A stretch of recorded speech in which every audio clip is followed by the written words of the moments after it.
warm welcome to Miller Park on this Friday night as they open up against a weekend series against the Pittsburgh Pirates, the first of three here on Fox Sports Wisconsin. It's going to be Zach Greinke against Paul Maholm. Greinke going for win number 11 on the season. He has been one of the hottest Brewers starters over the course of the last month. And Paul Maholm, he has lost 3 in a row, but his ERA still very sharp for the surprising Pirates at 3.54.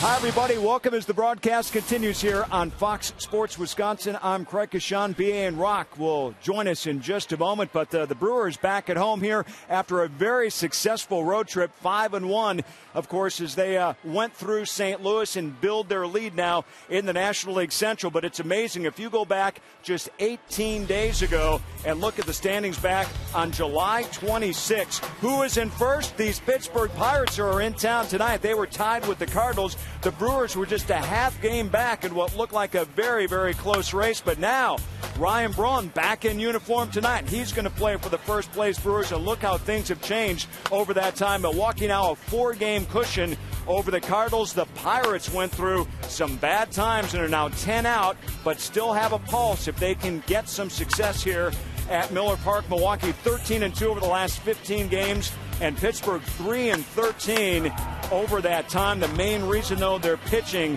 their ERA at 5.54. So the Pirates looking for some big offense to try to bring down that pitching as they play the Milwaukee Brewers here tonight.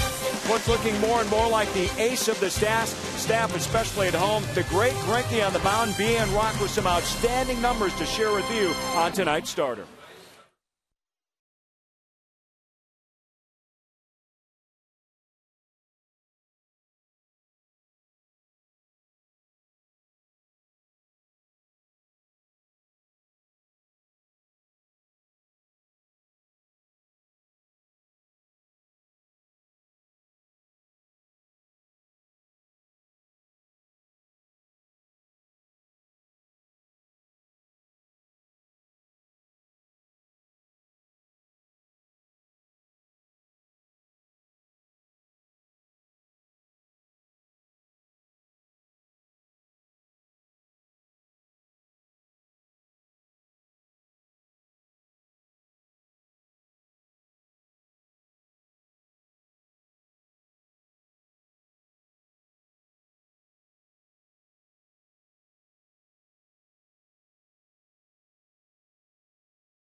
Money on all your home improvement needs at Menards. By Triple Hops Brewed Miller Lite. Taste greatness. By AT&T. And brought to you by Toyota, proud sponsor of the Milwaukee Brewers and the Toyota territory at Miller Park. That's one of the greatest scenes in baseball. They are tailgating by the thousands outside Miller Park, and they'll be filing their way in. A big crowd tonight and a big homestand coming up. The Brewers have been on fire as of late. They have won 18. They have lost 8 since the All-Star break, and they have soared to the top of the division. A 4-game lead as we start play today. Meanwhile, the Pirates have struggled the Brewers are going to give Zach Greinke the baseball to try to keep things going in this National League Central. Hi, everybody. Brian Anderson along with Bill Schroeder. Great to have you with us tonight. It is so good to be back in Miller Park. The Brewers ready to get started with a 7-game homestand, and they give the ball to Zach Greinke, Rock, who is pitching like a #1 right now. You know what he looks like? He looks like he's comfortable out there on the mound. You know, in his first 10 or so starts, he looked like he was a little bit fidgety, really not confident out there on the mound. In the beginning of the year, he was really a 2-pitch pitcher, fastball, slider. Right now, he's mixing up 4 different pitches: fastball, curveball, changeup, and slider. In his last 6 starts, he's only allowed 7 runs. The Brewers, in his 18 starts this year, 15-3. So Zach Greinke certainly learned or figured out ways to win games. Greinke has 10 wins this year, 2 of them against the Pirates. And the Brewers have won 5 in a row against Pittsburgh this season. They put the best home record to the test. It starts tonight, the first of 7 at Miller Park.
Finally back at Miller Park after a 5-1 road trip, and the Brewers with the best home winning percentage in all of baseball. 41 wins, 15 losses. That's all this year.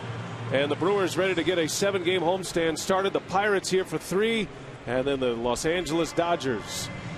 Clint Hurdle and the Pirates, they are coming off a series win against the Giants, the reigning world champs, in San Francisco. Pirates won 2 out of 3 against San Francisco. And the Pirates will match up with the Brewers with 3 more series, 2 of them here at Miller Park, 1 on the road. Zach Greinke ready to go. His first pitch is swung on, lined into center, and right at Jerry Hairston Jr. 1 pitch, 1 out for Zach Greinke. Check the Pirates batting order. You've seen Andrew McCutchen. Xavier Paul bats second. Garrett Jones in the 3 hole. In the middle of the order for Hurdle, it's Neil Walker, Ryan Ludwig, and Pedro Alvarez. Ronnie Cedeno, Michael McHenry, and Paul Mahalam rounded out. And the numbers on Zach Greinke, partner. Yeah, we mentioned he's 15. The Brewers are 15-3 in his 18 starts. He's 7-0 at Miller Park, and he's won his last 3. He's pitching as well right now as he has in a while. Last couple of years.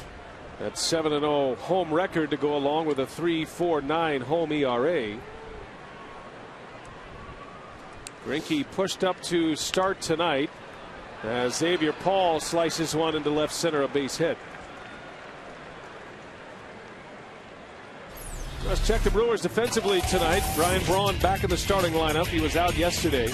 Jerry Hairston Jr. in center with Corey Hart in right. The infield is McGee, Betancourt, Wilson, and Fielder. Josh Wilson gets the call at second base with Lucroy catching. It's the Plains Farm and Fleet defense. Wally Bell calling the balls and strikes tonight. John Hirschbeck, Scott Berry, Laz Diaz on the bases. Now, no Derek Lee in the starting lineup for the Pittsburgh Pirates. He's out with a hand injury again, missing his second consecutive start. So it's Garrett Jones who will take over at first base tonight. Pirates made a couple of trades prior to the deadline, acquiring Derek Lee and Ryan Ludwig. A couple of big sluggers that hit right in the middle of this order, but Derek Lee has missed a few games.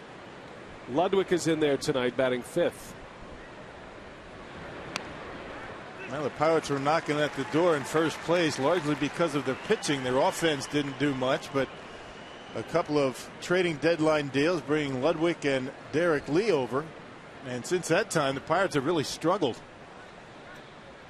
Have not been able to put many runs on the board. Things have not gone very well for Pittsburgh, although they beat the Giants in San Francisco 2 out of 3. Now the Pirates wrapped up that series on Wednesday.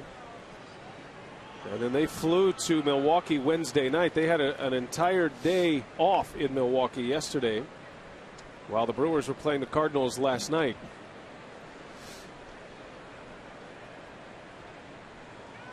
One ball, one strike on Garrett Jones. Bats with a runner at first. And a swing and a miss. 1-2 the count. Pittsburgh was going along so well. They were 51-44 on July 19th. They were in first place in the division. They were 7 games over 500. But since that time, since the 19th of July, the Pirates have gone 5-16. And there was a 10-game losing streak in that stretch as well.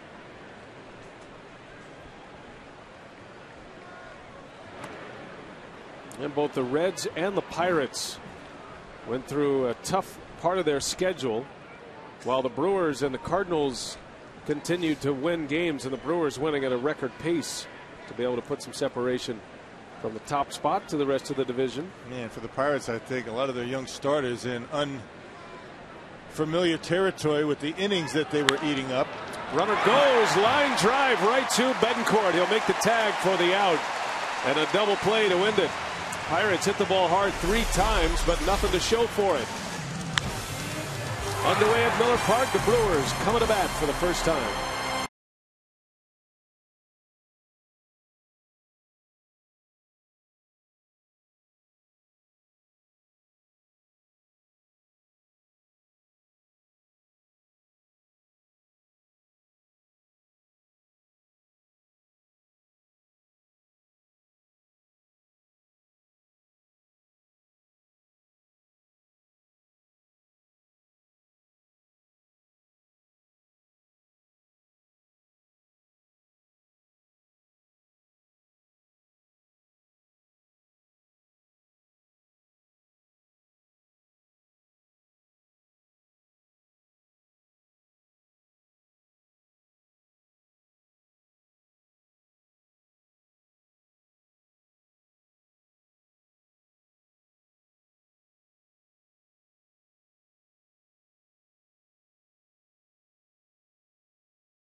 August, so the Brewers with a 4-game lead starting this homestand tonight. Ron Greinke and his Brewers coming off a terrific road trip. They won the first 5 away from Miller Park.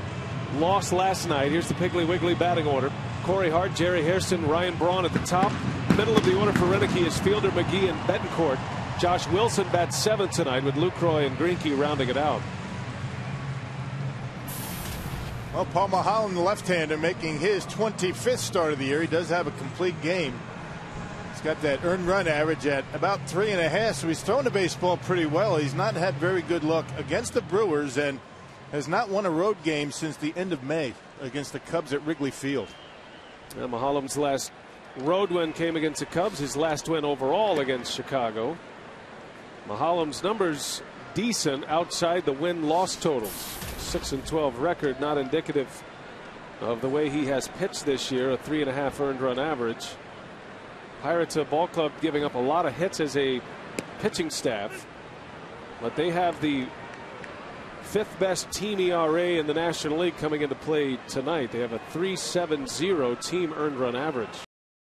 The opponent, the hitters, put the ball in play against the Pirates. They have the fewest strikeouts as a pitching staff of any team in the National League. Matter of fact, Mulholland, the only pitcher for the Pirates with more than 100 strikeouts. Clint Hurdle has done it with pitching this year. He's been able to keep the Pirates relevant much later than they are used to.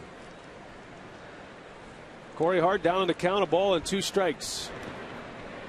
You might remember on the road trip, Hart was hit in the hand, in the left hand in Houston. Missed a game, and then the day off came at a good time on Monday. But Hart returned, and he has continued to swing the bat well. He has an 11-game hit streak, hitting .277 to start play with 17 home runs. And he's driven in 43 runs. Little bouncer out to third. Pedro Alvarez. A high throw, and out is the call. Garrett Jones able to get a toe back in there to get Hart. Let's check the Pirates defensively in the outfield. Ludwig, McCutchen, and Xavier Paul. Pedro Alvarez, Ronnie Cedeno, Neil Walker, and Garrett Jones go around the horn, with Michael McHenry catching Paul Mulholland. Now the defense for the Pirates has not been very good this year. 3rd from last in the National League. They've committed 87 errors. And Garrett Jones, saving Alvarez an error and a leadoff base runner. Just able to get the toe in that bag on his 2nd try. So 1 gone, and here is Jerry Hairston getting the start in center field tonight with a left-handed starter. Hairston is basically in a platoon with Morgan in center field, but he'll start to get occasional starts at second base as well. There's Nigel Morgan, the former Pirate, anxious to get out there against his old club. Nigel will have his chance moving forward in this series. The Pirates will send up 2 right-handers in the final 2 games. Kevin Correa tomorrow, Charlie Morton on Sunday.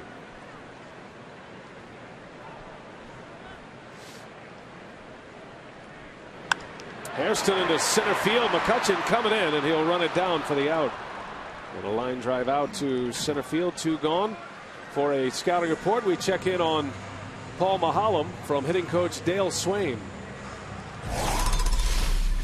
Well, you just got to get him up in the strike zone. He's pitching really well. He keeps the ball down with some pretty decent movement.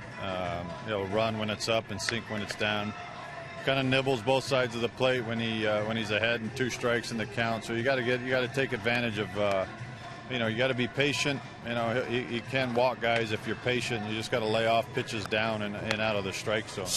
Man, ordinarily when he's in trouble, he goes with his off-speed stuff, particularly his curveball. So it doesn't challenge you too much when he has men on base. We talked about Mulholland has had a tough time on the road. He is winless since the All-Star break as well. Now Ryan Braun back in the starting lineup tonight. Braun took yesterday off, not swinging the bat particularly well. He's hoping to be rejuvenated as he starts this homestand. Just based on memory, Ryan Braun, when he does get those rare days off, he usually comes back with a vengeance. And that's what Ron Renicky is counting on, as Braun trying to keep himself as close to 100% as possible with that leg injury, that upper calf injury. Well, the number 3 spot was still pretty good in last night's ball game. Mark Kotze 2 for 3 with an RBI. So Kotze, a left-handed batter, able to fill in nicely for Brawny in St. Louis. Cardinals beat the Brewers 5-2 last night. Carpenter besting Giovanni Gallardo.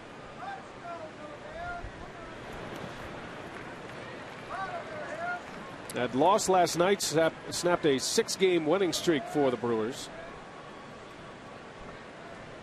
Brewers had won 5 in a row on the road before losing yesterday. Very successful road trip. And now the road record for Milwaukee, they're just 10 games under after that 5-1 trip. Encouraging for the manager to see the Brewers play on the road like they have been at home. Braun into right field. That ball's pretty well hit, but there is Paul to make the catch. 1-2-3 inning for Paul Mahalam.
I want to show you a few numbers that all add up to the Brewers being in first place. It's July 16th. Milwaukee starting pitchers #1 in the NL in winning percentage and earned run average.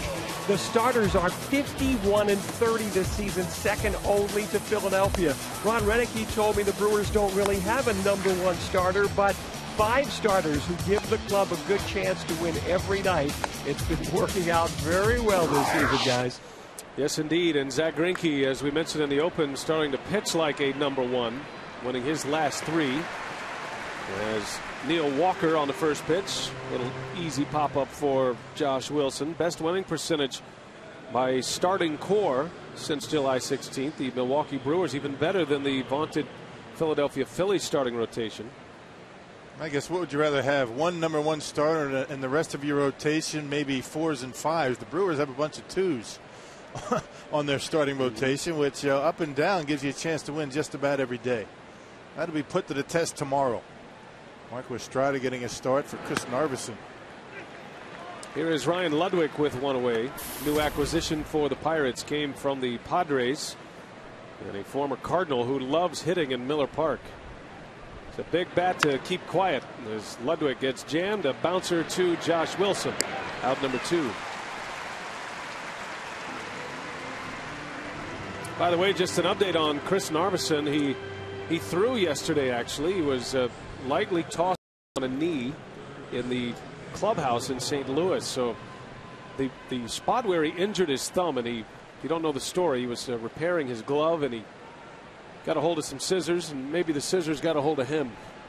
And that's where he hurt his thumb. He tore it, took 8 stitches. I was a little distracted here. Bill Schroeder's actually drawing on himself to indicate the injury. Roger Kaplinger did that. I asked him exactly where the stitches are, and you can see the You know, the mark with the pen right there. Really not. It could be worse if it was on the end of the thumb. It's not on the pressure point. So doing a little artwork to show you what's going on around here. Did you buzz him when he hit that spot? Buzz him? There it is. So 8 stitches. Yeah, right along there. Oh. So it would be worse if it was up here, as I said a minute ago. So that's the pressure point. That's the pressure point. So it's a little bit below that, but it's a nasty looking wound. Nice. Dr. Rock. I'm just here to help. That's all I'm here for. Is that a permanent mark, or how long is that going to last? I'm going to rub that right off. I wasn't expecting that kind of in-depth analysis and research. You surprised me with that. I never thought to do it until Roger drew on my thumb today. As Greinke strikes out Alvarez. And a 1-2-3 inning. Very impressive second for Zach Greinke. His first strikeout of the game. We go to the bottom of the second.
From Miller Park, and a big crowd here tonight. A lot of enthusiasm in this ballpark tonight, and this homestand for sure. Powerball home run leaderboard. Fielder leads the club with 26 home runs. He is 2 off the National League lead, shared by Pujols and Berkman. Braun back in the lineup tonight. Corey Hart with 17. And Fielder ready to lead off against Paul Maholm here in the second inning. Well, the Brewers went in order in the first, a 3-up, 3-down inning. Maholm facing Fielder, McGee, and Betancourt to start the second. Pirates are headed home after this series with the Brewers. They will have a nice long homestand coming up, a 10-gamer that includes another series with Milwaukee.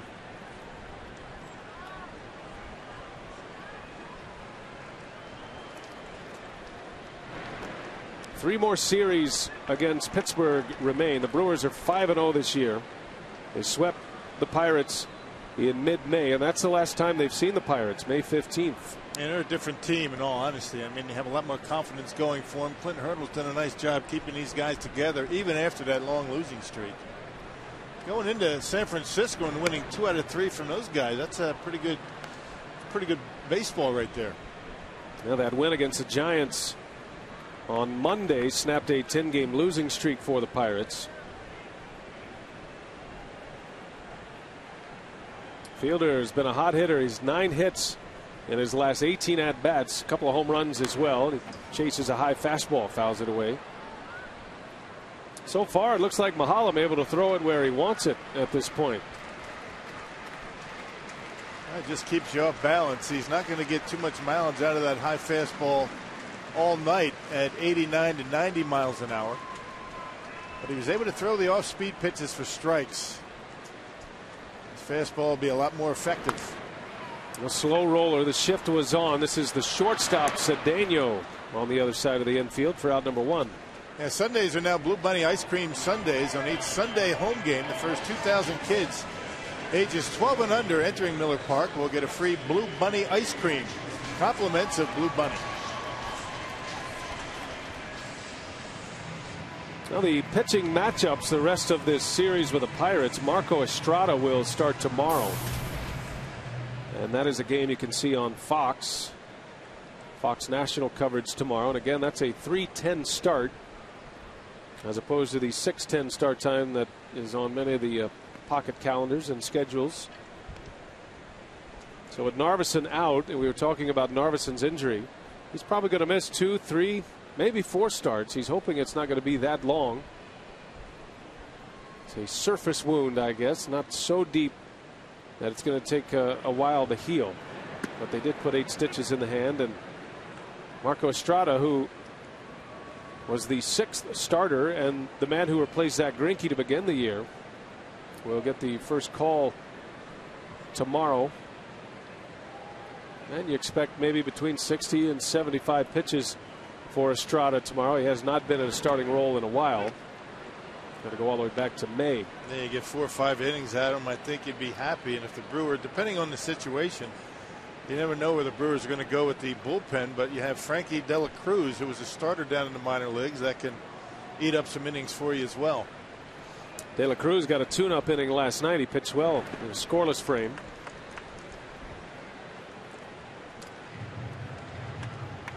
Casey McGee with 1 away in the second.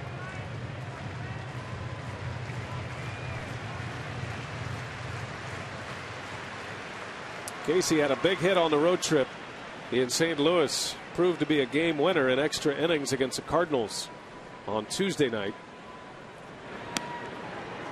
3 balls, 2 strikes on McGee.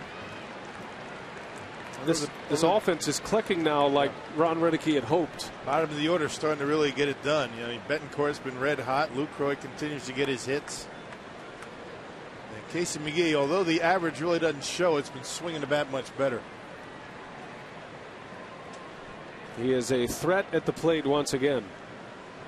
And that's what Dale Swaim has been waiting for. McGee and Betancourt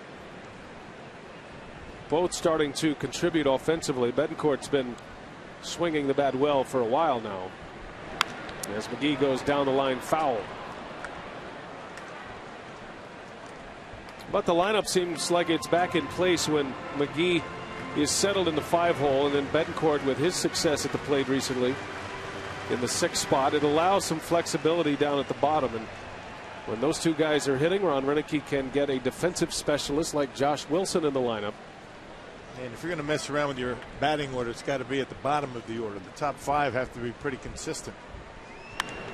Now McGee, a little flare. That's trouble. That is going to get down. A base hit for McGee. A 1-out single for Casey McGee. The Brewers with a base runner. And here comes Betancourt. How good has Betancourt been? He has hit safely in 20 of his last 22 games. He is hitting for a .388 batting average during that stretch. Over the last 21, a .390 average, and that includes 3 home runs from Betancourt. And he's hitting .270. I mean, he was down in the 220s. He's now at .270, and he's shooting the ball all over the diamond. It's all about approach and his mechanics. It's a couple of different things. That's why he's been able to raise that average like he has. So McGee at first, Betancourt his first plate appearance of the night, and Mahalam stays away from him.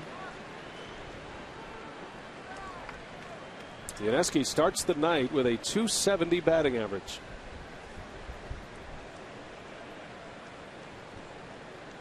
You'd have lost a lot of bets 2 months ago if you would have said Yuniesky Betancourt was going to be at .270 in August, and here he is.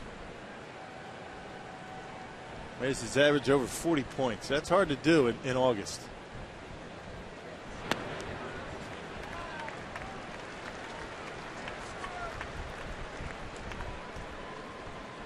Betancourt with 8 home runs. He's driven in 50. First half numbers not very good for Betancourt.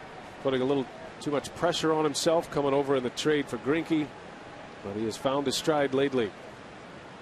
380 hitter in the second half. That's since the All-Star break. Chase one there, a little changeup from Mahalam. 2 balls and a strike. Yeah, he's not going to give in to you. He's only given up 10 home runs, which means even when he's behind in the count, he's not going to throw that fastball down the middle to get back in the count. He'd rather walk you. Dale said you got to be patient with him. He may walk you. He's got 49 walks, 96 strikeouts this year. Not many strikeouts for Mahalam.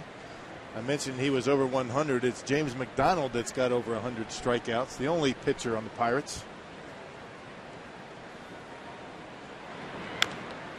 Bouncing ball, that is a foul ball.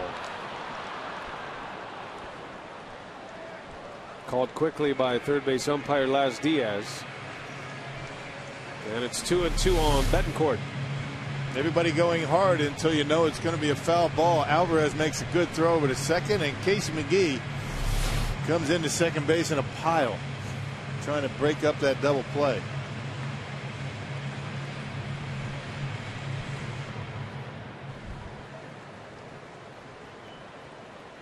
Well, Betancourt was ahead 2-0, now even in the count, 2-2.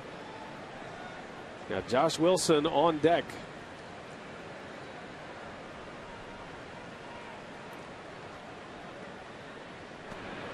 Three balls and 2 strikes. You can take that stretch back even further with Betancourt. His low water mark was 224 with a batting average. So in 44 games, Betancourt has raised his average from 224 to 270.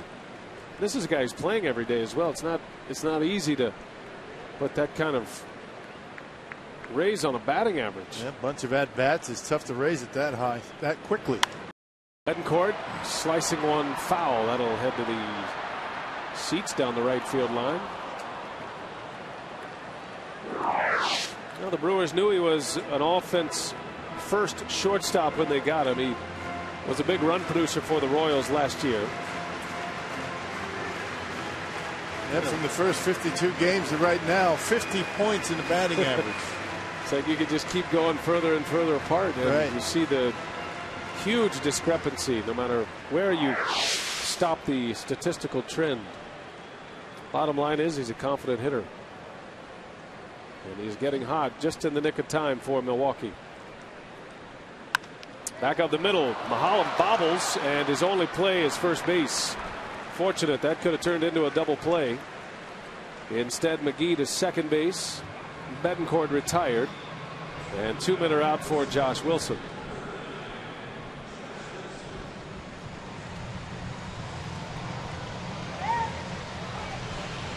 Everybody's got their Brewer gear. Great to see, not just here at Miller Park, but when we're on the road. See a lot of fans sporting their Brew Crew. They got their Brew Crew on. Great atmosphere here at Miller Park tonight. Boy, did you see the parking lots today when you drove in? It's awesome. Nothing like it, and no other stadium has the parking lot experience like the Brewers here at Miller Park. Runner at second with 2 away. Josh Wilson takes a strike. Now we'll see what kind of offense Wilson can provide tonight. Wilson hitting .262. He has 2 homers, 4 driven in.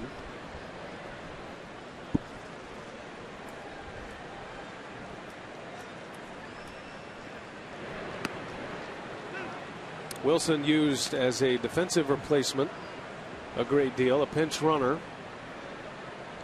and getting a rare start at second base here tonight. It's only his 3rd start at second base this season. Yeah, Felipe Lopez, his at bats as a right-handed hitter have not been all that great so far this year. Much better from the left side. Yeah, good take, pitch in the dirt. Nice block by McKendry back there. It's been a revolving door for the Pirates catchers this year. My goodness. And one after the other. Was it 7 different catchers that they've used? Nice block. McKendry seems like the one they've settled on as their everyday catcher. But yes, 7 different catchers the Pirates have used this season. Wilson, and that's going to fall, a base hit. McGee will score. And there is Josh Wilson. An RBI single gives the Brewers the first lead tonight. Now, if you watch Brewers Live pregame today, Jerry Augustine says it's been 14 guys at the plate that have been chiming in, and Josh Wilson able to muscle one into center field just out of the reach of Walker at second, and drives in the first run for Milwaukee. Well, the bottom of the order doing it again. Jerry Augustine, Karnak out there before the game. There's Augie. Smile, Augie. Well done, Augie. It's all you. Yeah, that was a good point. Craig Kashawn asking him about 1 through 9, and Jerry mentioning 1 through 14, and it is how the Brewers have gone along here, and I think that's what Ron Greinke has echoed, and he has talked about this roster, the position players especially, and it is why you will see occasional starts from Hairston and Wilson and Counsell. Greinke's done a terrific job making sure his bench gets enough at-bats throughout the course of the week to contribute in a pinch. Mark Kotze's been hot when he's gotten starts. And George Kataris, when he starts with Wolf on the mound, and gets base hits.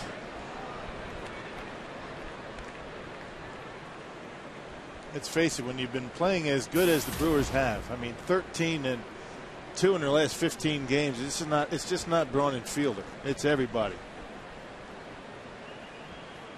Pitching, defense, base running, driving in big runs. That's what they've done. Greinke and bench coach Jerry Narron surveying the scene. A ball and 2 strikes on Lucroy.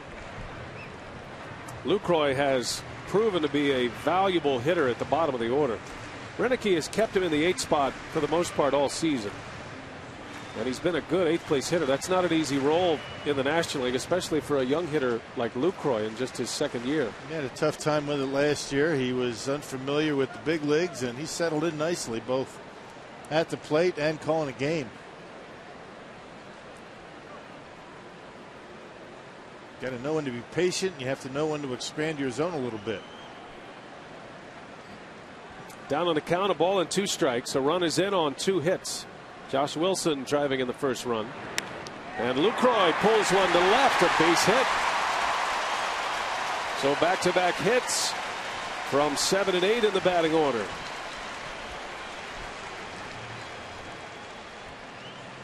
So 3 hits in the inning. Take a look at the last 5 starts for Paul Maholm.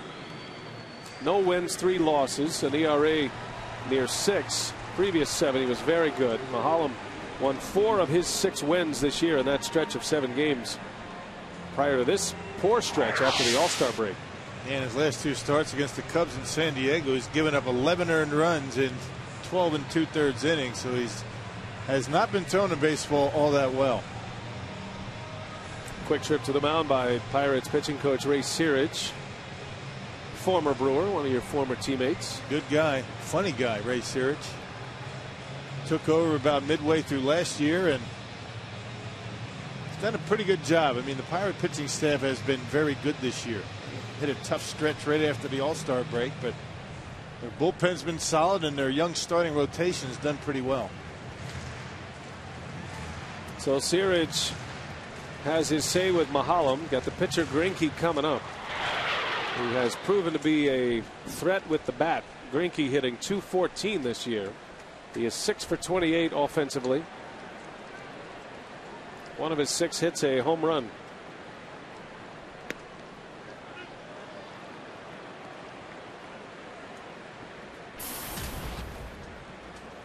Greinke was a top-notch hitter coming up as an amateur. Matter of fact, Prince Fielder knew him well back then. They were playing in Orlando on the AAU circuit, Summer League circuit.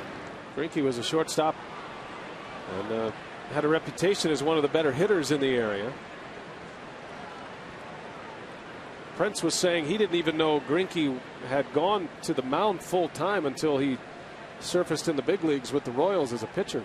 He just assumed that this guy Zach Greinke he played with as a teenager would somehow be an offensive force in college and pro baseball. And they've both done pretty well, right? Zach Greinke, a Cy Young Award winner, and Prince Fielder, one of the best power hitters in baseball.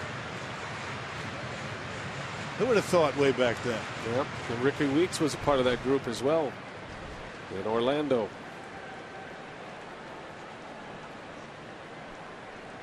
Greinke's excited about being in a pennant race. He and Sean Markham continuing that theme after their last starts as Greinke tomahawks one to right at Xavier Paul for the out, and the inning ends.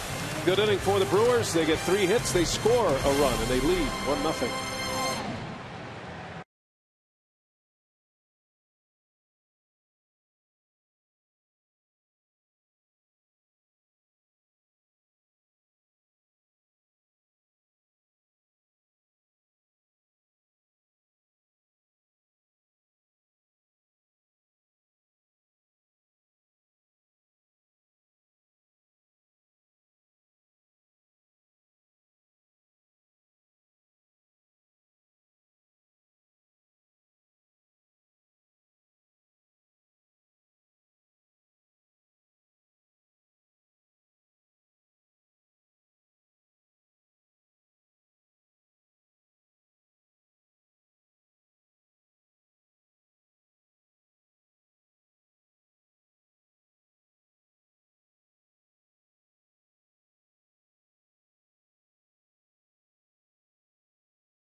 Fox Sports Wisconsin is presented by Piggly Wiggly, the official supermarket of Fox Sports Wisconsin.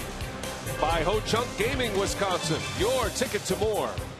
And by Subway. Try our $5 featured footlong of the month. Subway, where winners eat. Back at Miller Park, 1-0 Brewers top 3. I'm with Cheryl Lightholder, communications manager at Goodwill Industries. And Cheryl, back to school, a great time to shop at Goodwill. Oh, definitely. You can get so many great deals. We have designer outfits from jeans to sweaters to shirts. You know, you name it, you can find it. As a matter of fact, one of our customers called us about an amazing find.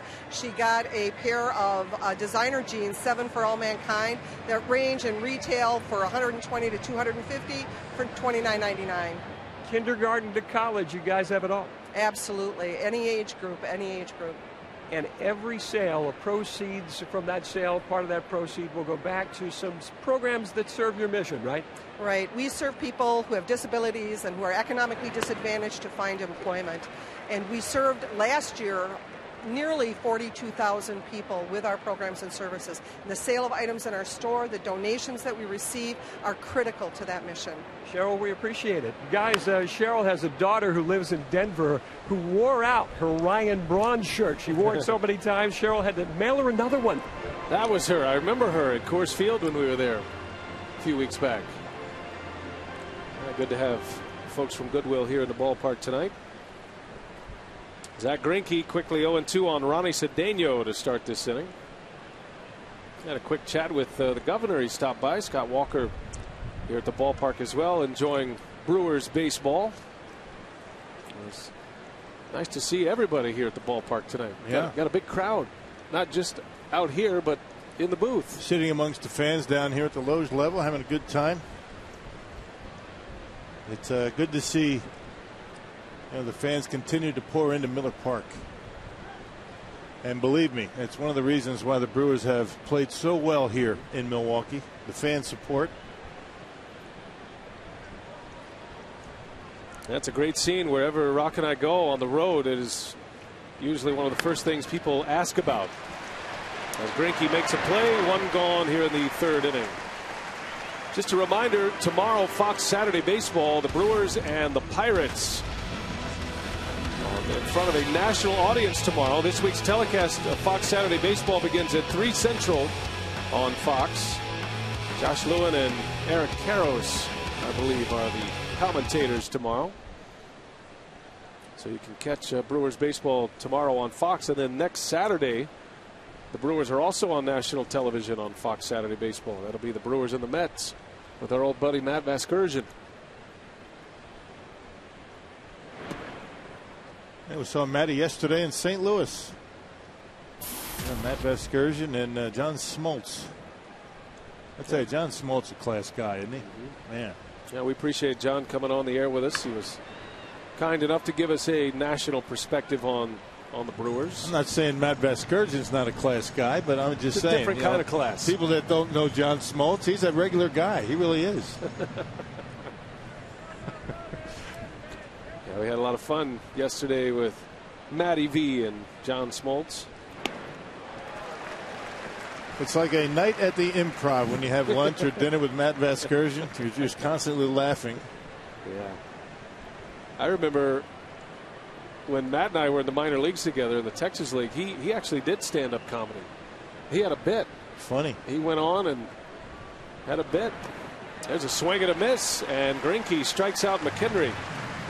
Second out of the inning, the second strikeout for Zach Greinke. He had a 5-year comedy act here up with the Brewers back in the old days. There's that slider from Zach Greinke. That's his strikeout pitch. McHenry just waves at it.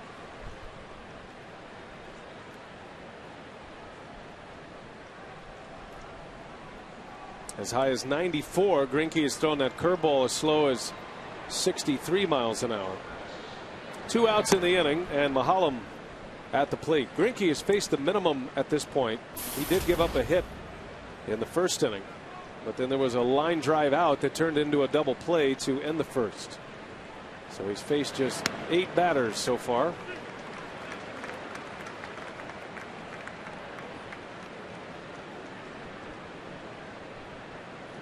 Greinke trying to make it 4 consecutive wins. The Brewers typically score a lot of runs for Greinke. If you go through the season numbers this year, he and Giovanni Gallardo get a lot of the run support. Brewers scored 7 runs for Greinke his last time out against the Astros in a 7-3 win. And I suppose there's a psychological part of that, knowing that Greinke and Gallardo are going to usually keep the opponents down and freeze up the offense a little bit.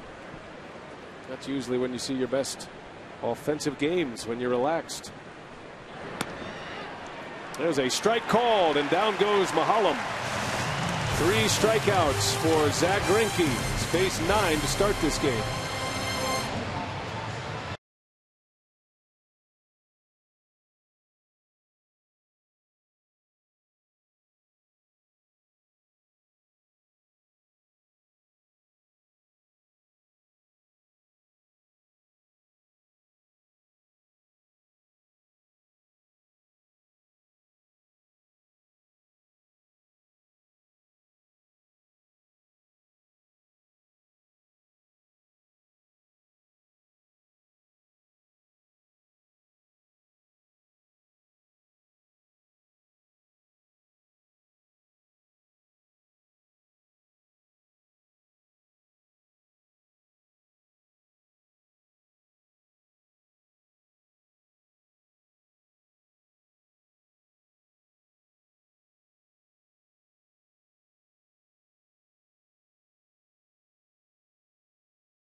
First game of this 3-game series. Rock, the Brewers have dominated the Pirates since the 07 season. 51 wins, only 17 losses in that stretch.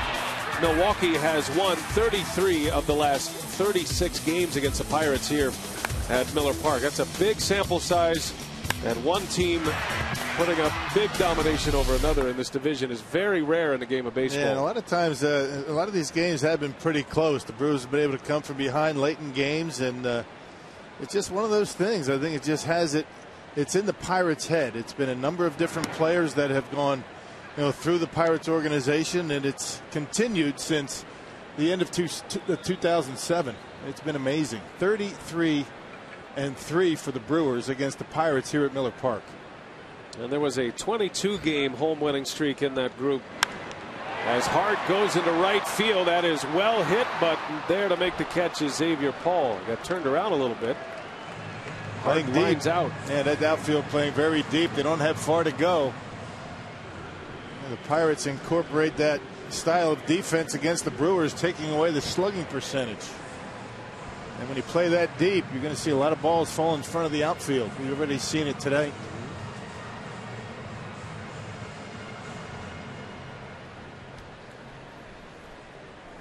One gone for Jerry Hairston Jr. He lined out his last time up. Hit one sharply to center field. Batting in the 2-hole tonight in front of Braun. Little cue shot right off the end of the bat. Garrett Jones shovels it over to Mahalam for out number 2.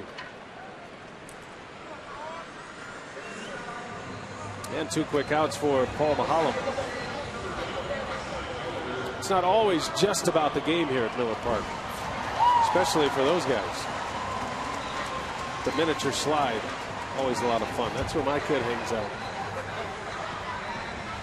That's the only slide I'd go down in this ballpark. That's right. Of course, you'd bring the whole structure down if you try to go down that slide. That's the Bill Schroeder slide. No, I would not go down there.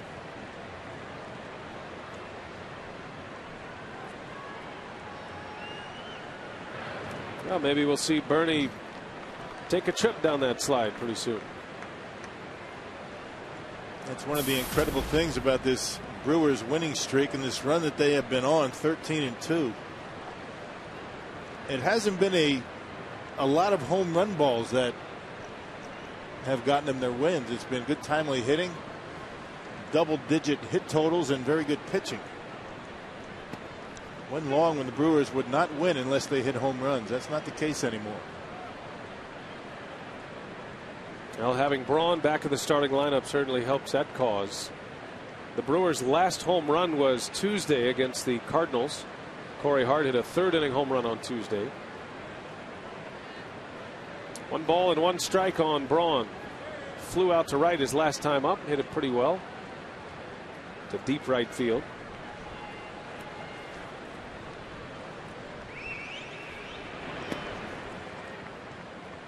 Now for Braun, he was talking about his recent struggles at the plate, and it comes down to plate discipline.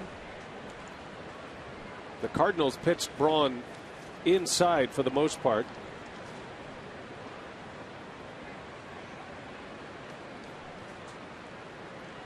And not necessarily for strikes. That's what we were talking about, the discipline. Pitching him in off the plate, Brawny going after it and getting himself out. But you see the way Braun is really overemphasizing tracking the pitch into the catcher's mitt. That's not something he normally does, but he's grinded a little bit at the plate, even though that's relative when you're talking about Ryan Braun. Still a good hitter, and he makes adjustments quickly. The 3-1, and that one's in there for a strike. Full count to Braun. Slumps usually don't last for Braun. We've seen him play 5 years now in the big leagues, and a slump for him may last 2 or 3 games. A big slump is a week. Yeah, and he's done very well this year against left-handed pitching. 329. And he's been very good at home, over 340.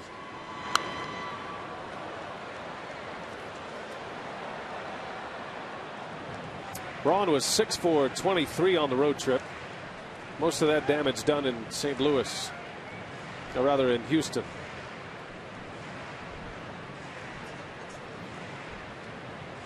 always enjoys hitting at home like the rest of these Brewers. Road number's not bad either. Still over 300.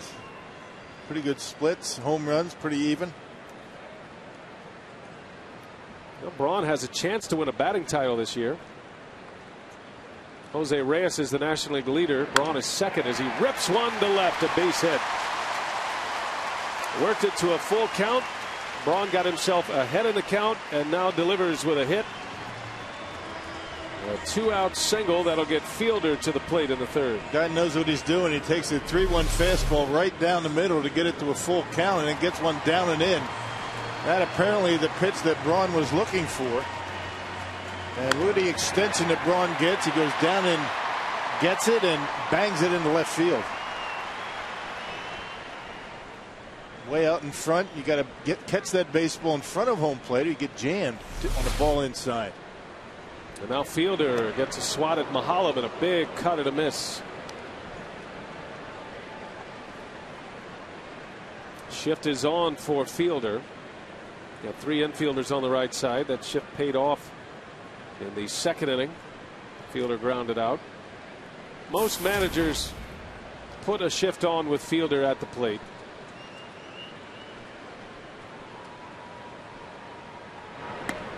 And this is about as radical as we've seen. I mean, I don't think we've seen too many shortstops that far over towards second base. Most of them are right back through the middle. They're giving Prince Fielder any kind of a bunt down the third baseline. They'll concede that. They're defending against where Prince ordinarily hits the ball on the ground. Pretty much straight away in the outfield, though.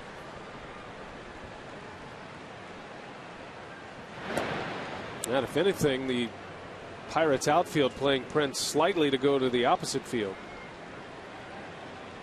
And you always wonder with a shift like this and a man on how Mahalam pitches Fielder.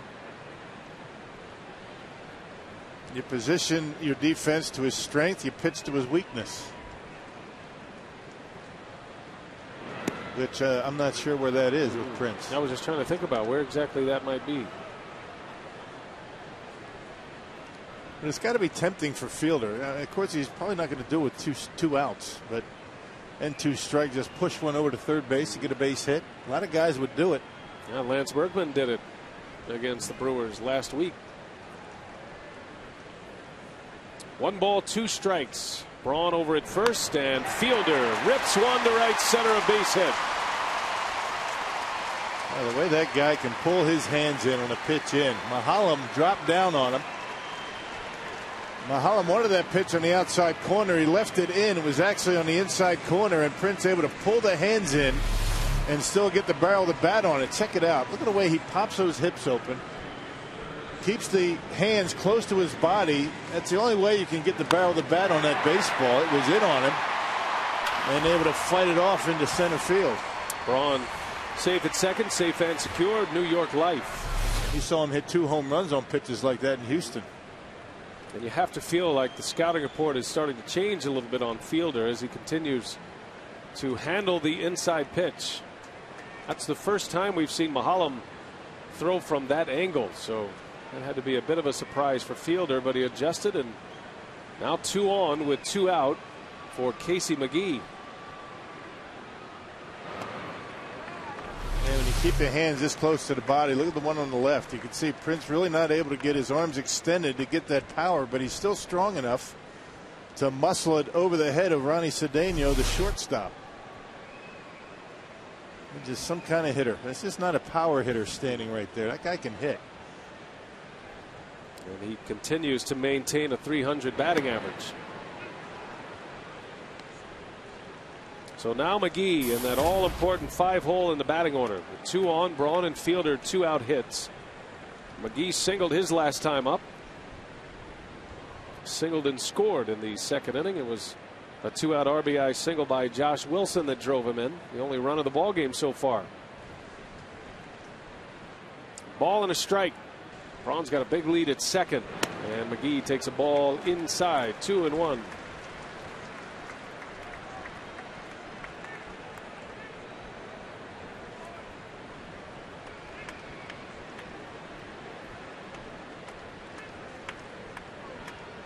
the numbers for McGee with runners in scoring position this year and 2 outs, which is what we have here. 284 batting average. Nice breaking ball that missed a little high. And now Casey has it in a 3-1 count. Pretty good eye right there. That's a pitch that ordinarily Casey's going to hammer something off speed up in his zone. Able to lay off of it. Has the count in his favor. Once again, remember, Mulholland doesn't give in too much.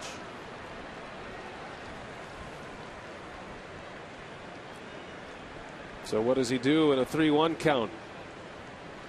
Got Betancourt on deck, 2 on, 2 out.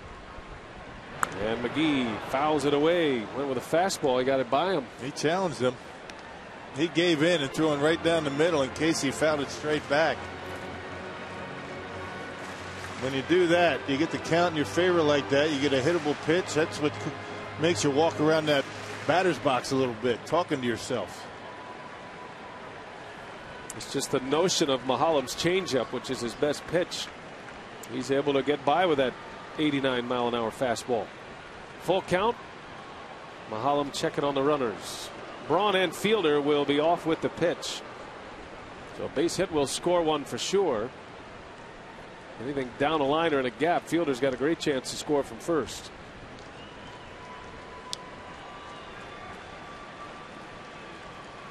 There they go, and McGee down the right field line, fair. That's going to get in the corner. Braun will score. Here comes Prince chugging around third, and he will score. McGee on his way to third. The throw is cut off.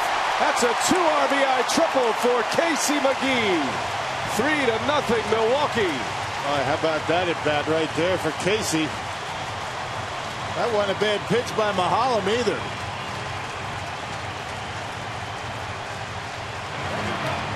All right, Casey McGee taking that ball right down that right field line on a pretty good pitch by Paul Mulholland. There's that 2-out lightning that we've been talking about. That's what the Brewers have been doing lately. Check out that pitch. Cut fastball out away from off the outside corner, and he rips it right down the line. That's just a nice piece of hitting by McGee. 3 consecutive hits with 2 outs in the third. Braun and Fielder score, and McGee with his second triple of the year. 3-0 Brewers, and now Betancourt is at the plate. Mulholland misses, ball 1. Well, when this offense gets revved up, it is tough to get through. It's a small victory to get Braun and Fielder with singles, the way they swing the bat with home run power. And McGee takes advantage. Now Betancourt down the line, foul. Just got out ahead of one.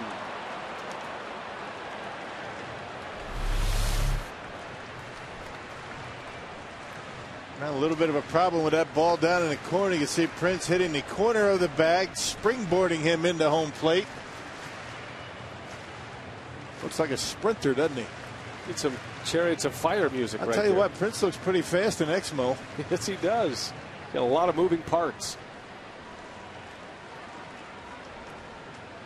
Look at that face. I mean, if you're a catcher and there's a possible play at the plate, that's the one that you think about. That might have got him. Betancourt able to skip rope out of the way, and a good play back there from McHenry to save a run. 2 balls and a strike on Yuniesky Betancourt.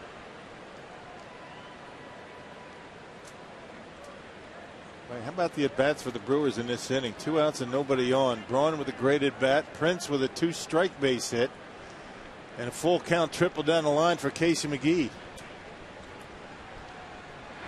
Betancourt, hot shot right at Walker, who bobbles but recovers.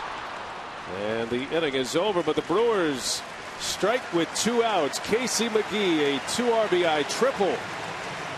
3 straight hits with 2 outs, and it's 3-0 Brewers as we go to the 4th from Miller Park.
The Brewers lead the Pirates. Got a run in the second, 2 in the third inning on McGee's triple. And all 3 of the runs tonight coming in with 2 outs in the inning. As Zach Greinke goes back to work, back to the top of the order. Greinke has faced the minimum, gave up a single in the first inning, but a line drive out to Garrett Jones that ended in a double play ball. So first time through the batting order, Greinke giving up 1 hit, 3 strikeouts.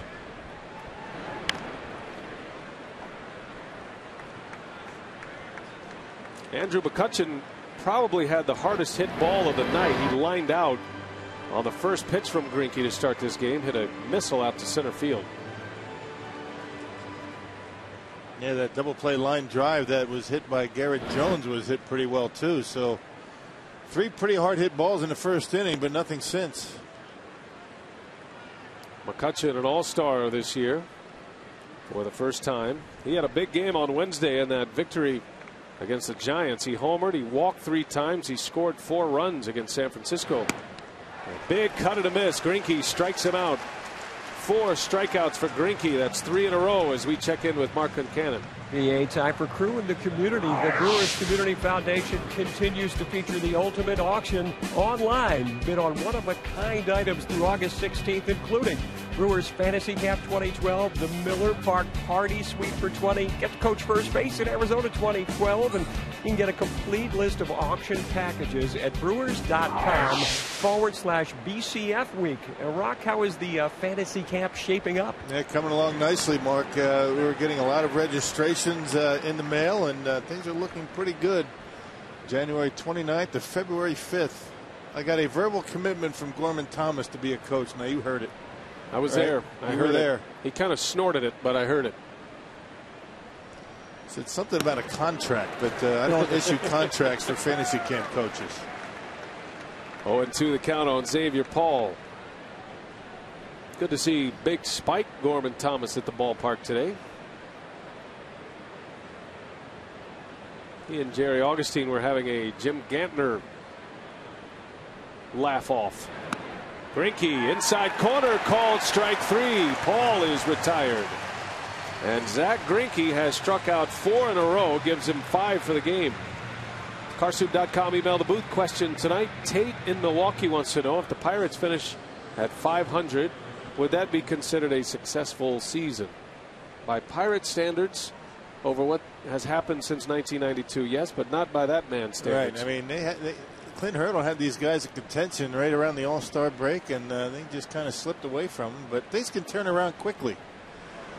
I mean, as poorly as the Pirates played for about a week and a half, and as well as the Brewers played in that same stretch, things can turn around. I mean, you know, keep your head down and just continue to grind it out. And, you know, the Brewers, with a good showing in this series, can pretty much put the Pirates away this year.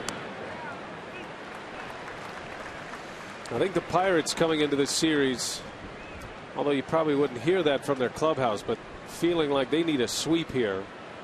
They do have 10 games left with the Brewers, including tonight, and 4 at home next week. So they certainly have it in front of them that they could catch the division leaders. But what a benefit it is for Ron Renicky to be able to put Zach Greinke on the mound after a loss last night, and he looks like he is locked in right now. Can he make it 3 in a row in this inning? And down goes Jones. He strikes out the side. 5 consecutive strikeouts for Zach Greinke. He has 6 now. It's 3-0 Brewers.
Ram game reset. Bottom 2, Josh Wilson with a rare start makes the most of it. An RBI single, 1-0. In the third, Casey McGee with 2 outs rips one into the corner. Ryan Braun, Prince Fielder score. Casey's 2-run triple makes it 3-zip, and that's where we are right now, guys. All right, Mark, thank you. As we move to the bottom of the 4th inning, 3-0 Milwaukee, and it's Josh Wilson who started the scoring tonight for the Brewers, leading off against Mahalam.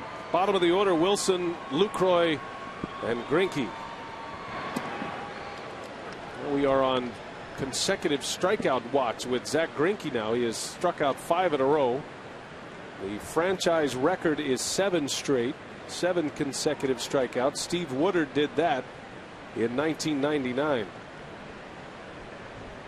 And Greinke will have Neil Walker and Ryan Ludwig to start the 5th inning. Greinke is just dotting the I on those corners, both inside and outside corners. He's got a good slider tonight, but when you can locate your fastball the way he's been able to do it so far, you don't need much of an off-speed pitch. Wilson on the ground to short. Cedeno got a long throw in time to get Wilson. And one gone here in the 4th inning to start. Our AT&T trivia question tonight: who was the last Pirates starter to record a win at Miller Park? Good question. Been a while since the Pirates have won here at Miller Park. And Rock, you talked about how close the games have been. So I'm starting to think maybe it's been a while since a starter actually pitched good enough to win. Right. I mean, there has been some, blowouts for the Brewers. Lucroy in the right center field. Back is Paul, and just shy of the track makes a catch for out number 2. But just like we were talking, why the Brewers have been on such a good stretch, it really hasn't been one particular thing. They're just doing the intangible things, the little things that separates wins from losses. And the Brewers have been able to do that against the Pirates. But before '07, it was just the opposite, particularly in Pittsburgh. The Brewers had a tough time winning against the Pirates at PNC Park. So it can switch quickly. Can never take anybody lightly. Not that the Brewers would even think of doing that against any opponent.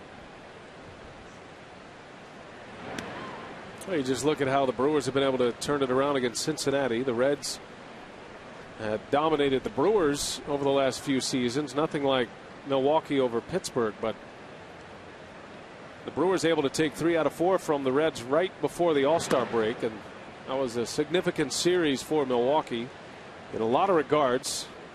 Getting back to winning ways, continuing to play well at home, and then exercising a few demons that the Reds have put on them over the last few seasons. 2 balls, no strikes on Greinke. That one's in there for a strike. Zach flew out to right his last time up. Gave it a pretty good ride to right field.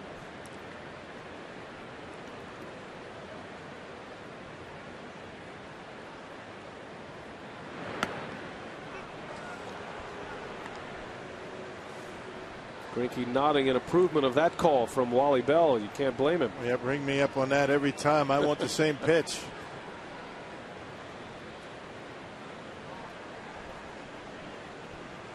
Mahalam has given up 3 runs on 6 hits. 2-2 pitch. Greinke, another tomahawk chop. And here's Cedeno, and the inning is over. So Mahalam, a bounce back inning. He retires the side in order. See if Greinke can keep the strikeouts going.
The Brewers chief operating officer with us. And Rick, let's talk about a big week here. It's Community Foundation Week. Well, we're showcasing this week all the things that we've been doing in the community all during the year. And we've really invested in the community with money, with resources, with our players. And it's a good experience, good way to showcase everything, what we're doing, and have a lot of fun. Culminates with a silent auction where fans can go on to Brewers.com and win a chance to do some pretty amazing things, including coach first base at spring training next year. A big day on Sunday. Bierbauer Sunday. We're having our players wear the Bierbauer uniforms, which is Brewers in German, of course. Craig Counsell bobblehead. All fans get a Craig Counsell bobblehead with him in his Bierbauer uniform. So it's a nice tribute to all the German heritage and all the things that we're doing in the community. Nice homestand here. The Dodgers come in after the Pirates leave. Ticket availability, what's that looking like? I love to say this. Tickets are very limited. They're selling very quickly. Tomorrow and Sunday will be sellouts, and the Dodger games are going fast. Should be 40,000 or above in most of those games. So not a lot of tickets left, but 902-4000 is the way to get tickets, or Brewers.com. Rick, thanks. We appreciate it. And guys, for fans out there, they better get their tickets quickly. Yep, it's going to be that way the rest of the year. And what a finish we are set up for here in the 2011 season. Remember, the Brewers have not won a division since 1982. The playoff appearance in 08 was a wild card victory for Milwaukee. So they're trying to accomplish something that has taken nearly 3 decades to do again. Brewers won the American League East in 1982 and eventually went to the World Series, won the pennant that year in the American League. They'd like to make some new memories, though.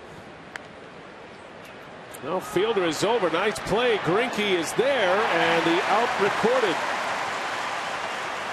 Walker was out ahead of it. Fielder makes a nice pickup. The strikeout run is over, but Greinke has his first man out in the 5th. Yeah, good play down the line from Prince. Looked like he was stumbling a bit as he got to that baseball, but Greinke able to get there. We've talked about how athletic Greinke is on the field. A little bit of a high throw, but able to handle it and get the bag. And 5th consecutive inning that Greinke's been able to get the leadoff hitter. Greinke has gotten every hitter but Xavier Paul, who singled in the 1st inning. Quickly wiped out that base runner with a line drive out double play. And he has still faced the minimum. 1 out here in the 5th inning, and Ryan Ludwig, big swing and a miss. Ludwig, the former Cardinal. There's a lot of talk that Ludwig might end up in Cleveland at the trade deadline. That's the organization that he started with in the big leagues. Originally, he was the Oakland Athletics. Came up through their minor league system. Well, he hasn't been able to put together the offensive numbers that he was able to put up with the St. Louis Cardinals batting in front of Albert Pujols. That'll get you some good pitches to hit. Ludwig is a big power hitter, big run producer, and La Russa, when he was a member of the Cardinals, put him in that 2 spot, and that raised a lot of eyebrows when he first did that. But Ludwig had so much success. Matter of fact, he ended up as an all-star as a Cardinal, primarily batting 2nd. I think more than anything else in San Diego, Ludwig missed the presence of Adrian in that lineup. He was traded to the Padres at the end of last year to help them with their playoff push. And this year he was the focal point of that Padres offense.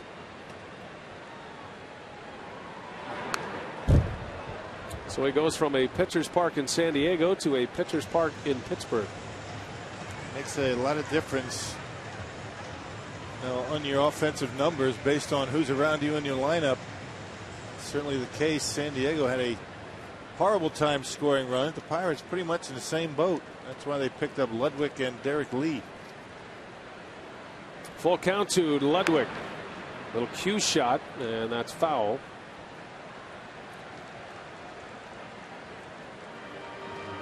Ludwig will be a free agent at the end of the season. Be interesting to see the kind of play he gets this offseason. I know he loves hitting here. He's told me that he enjoys swinging the bat in this ballpark. It is a hitter-friendly ballpark, but I think Ludwig's more talking about the backdrop, the way you see the baseball here. And you hear that from a lot of hitters. Yeah. Got the big batter's eye out in center field. Ball carries pretty well, gap to gap. As much as he loves hitting here, the numbers not indicative of how he feels swinging the bat at this park. Thought they would have been a lot higher. There's a breaking ball that missed, and that is the first blemish on Greinke's line tonight. A walk. And that brings us to tonight's hammer of the game winners, the Riverview Inn, the next generation in Saukville. If they call the Brewers in the next 24 hours, 902-4572, the phone number. They get 40 Miller Lite beer pen tickets to a Brewers home game next year in April and May. This offer courtesy of the Tavern League of Wisconsin and Miller Lite. So Greinke with his first walk to go along with 6 strikeouts tonight.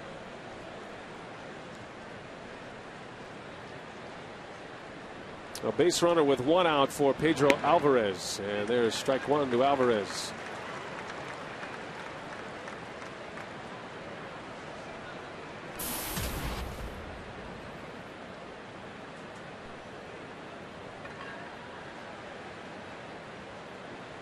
Alvarez, talented young hitter, supposed to be one of the faces of this franchise moving forward. Got called up last year, had a pretty good run in the big leagues last year. But things have not gone well for him this season. He went back to the minor leagues, has now resurfaced, and Clint Hurdle is hoping that he is the everyday third baseman for a while. First round draft pick in 08 was Alvarez. He was a second pick overall that year. And they've got a young man on the disabled list, Jose Tabada, that has done pretty well offensively. And talk about the problems that the Pirates have had scoring runs. They're missing him in the lineup. He's had some big games against Milwaukee. He's a good hitter. Tabada's out with a quad injury, and some talk that he might return next week. He's been on the disabled list since the end of June. Pirates have not had a winning season since 1992. Clint Hurdle hired to change all that.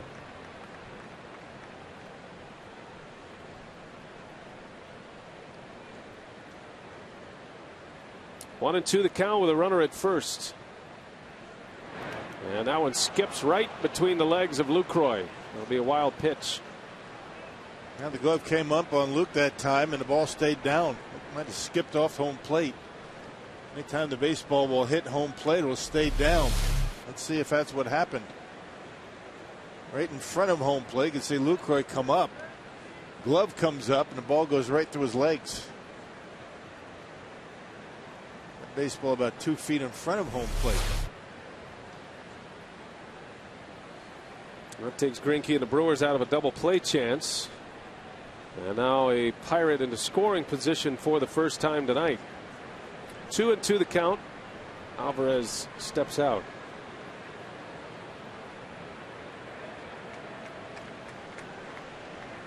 Greinke has been sharp tonight, including a run of 5 consecutive strikeouts. Bouncing ball to Prince. He's got it. And he'll go to the bag himself for out number 2. Fox Sports Wisconsin Outdoors showcases the ultimate in outdoor programming. Every Saturday and Sunday morning you can experience everything from the pursuit of fish and game to exploring the best weekend destinations. Fox Sports Wisconsin Outdoors presented by Menards. Saturdays 6 a.m. Sundays 8 a.m. only on Fox Sports Wisconsin. Greinke with a runner at third and 2 out. Ronnie Cedeno at the plate.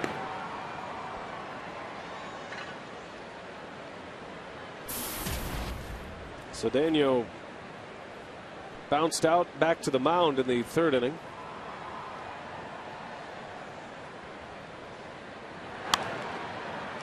And Cedeno, a tough guy to strike out, which makes him dangerous in these situations when a base hit will score a run. Has not had a big offensive season. These kind of guys are always tough in these spots. Rarely strikes out, rarely walks. Matter of fact, he has already established a career high in walks. Has 24 walks this season. The most he had ever walked in a year was 23 prior to this year. A free swinger. The 2-1. 2-2 the count. Good breaking ball from Greinke. Yeah, about the best he's thrown tonight. That's kind of a cross between a curveball and a slider.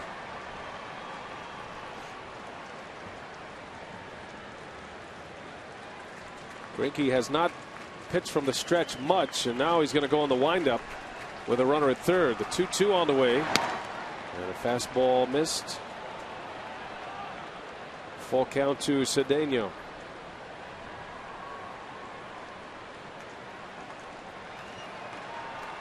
He has been efficient tonight.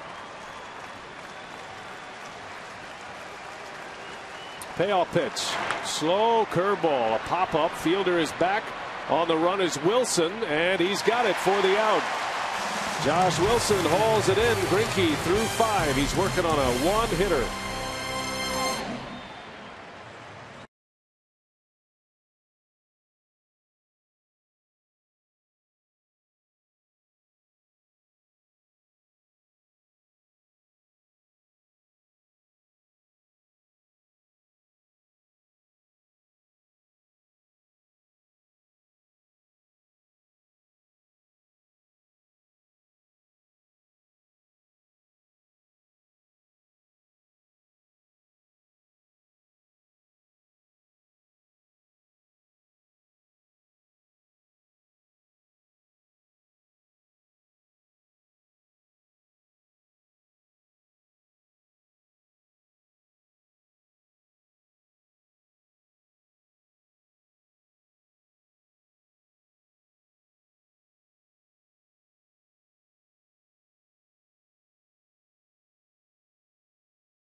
And this copyrighted telecast is presented by authority of the Brewers and may not be reproduced or retransmitted in any form, and the accounts and descriptions of this game may not be disseminated without express written consent of the Milwaukee Brewers. Corey Hart leads off for Milwaukee. We play in the bottom of the 5th inning from beautiful Miller Park. 3-0 Brewers lead. All 3 runs coming with 2-out hits. Josh Wilson in the 2nd. Casey McGee a 2 RBI triple in the 3rd. The Cardinals tonight are hosting Colorado. That game is all tied at 1 as they go to the 6th inning at Busch Stadium. It's Aaron Cook against Kyle Loesch tonight.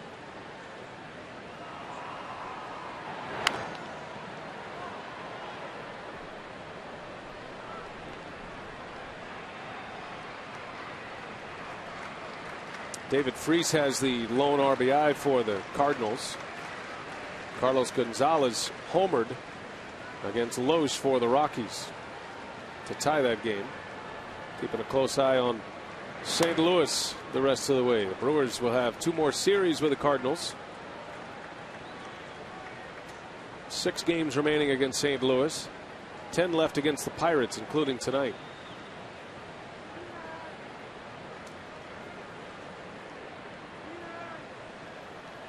Two-two to Hart. Inside, a ball, 3-2 the count.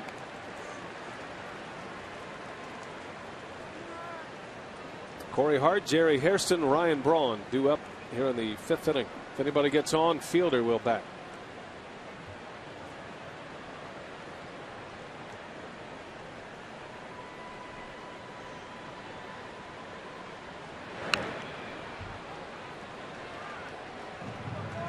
Mahalam turning that fastball over. That went 87 miles an hour. He mixes speeds with his fastball. He'll add a little bit, take a little bit off his breaking pitches. And you just never know what you're going to get with Mahalam out there. He's been a good one since he's been with the Pirates.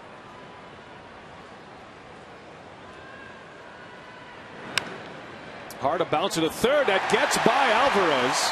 And that's going to get tucked in the corner as Hart is on his way to second. So Corey Hart reaches, and that'll be an interesting call. Even if Alvarez comes up with it cleanly, it's going to be a tough throw to get Hart. And it took a tricky hop. It took the second hop, kind of stayed down on Alvarez. Watch it.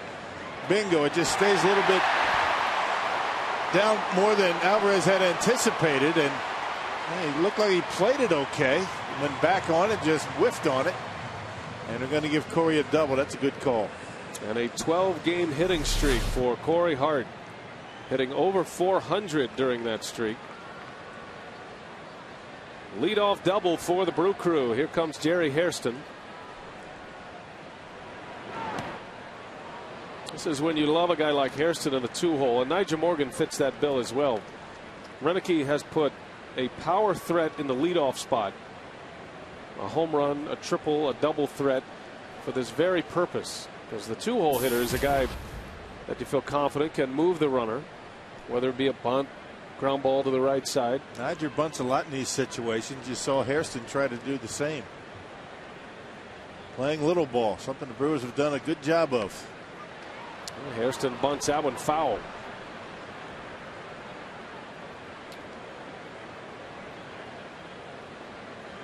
I'm always wondering if the bunts are called from the dugout or if these players are just doing it on their own, knowing they need to advance the base runner. Yeah, very unselfish baseball. I think Hairston doing that on his own.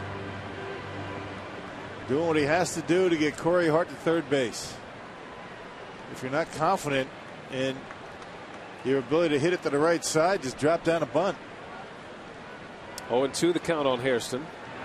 And he shoots one to the right side. What a beautiful piece of hitting that was. That's just unselfish baseball. So Hart ends up at third base. Hairston is 0 for 3, but there should be a category for a play like that. That was a contributing at bat right there. Yeah, talk about giving yourself up. He's not credited with a sacrifice. Had he been able to drop down the bunt, he would have. But you can see Hairston, that approach on the left. You see the hands leading the barrel of the bat by a large margin, and that's showing you his desire to hit that ball to the right side, and he does it. Able to get on top of a high heater.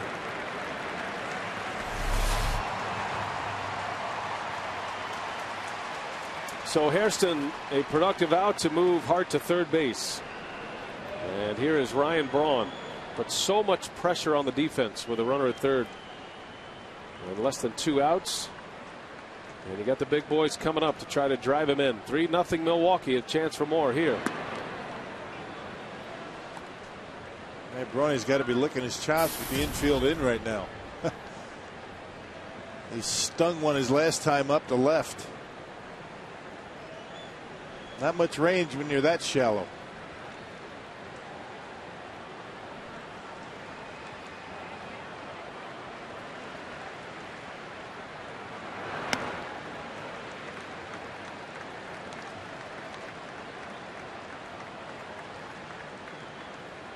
In this particular spot, going to the stats, Braun successful 60% of the time.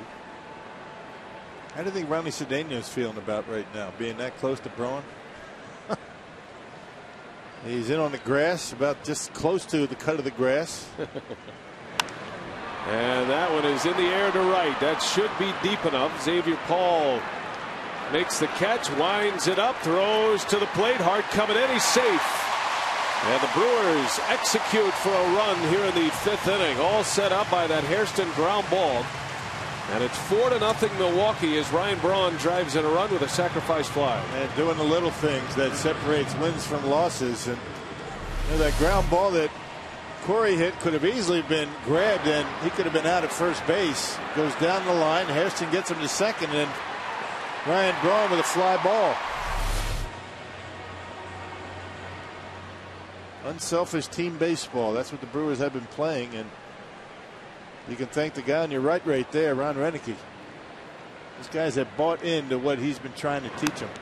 It's not that managers across baseball don't want to operate this way. It's getting the players, as you said, to buy in. Proven to them it's working, and that's why they're willing to do it. That's why you see Niger bunting all the time with a man at second base.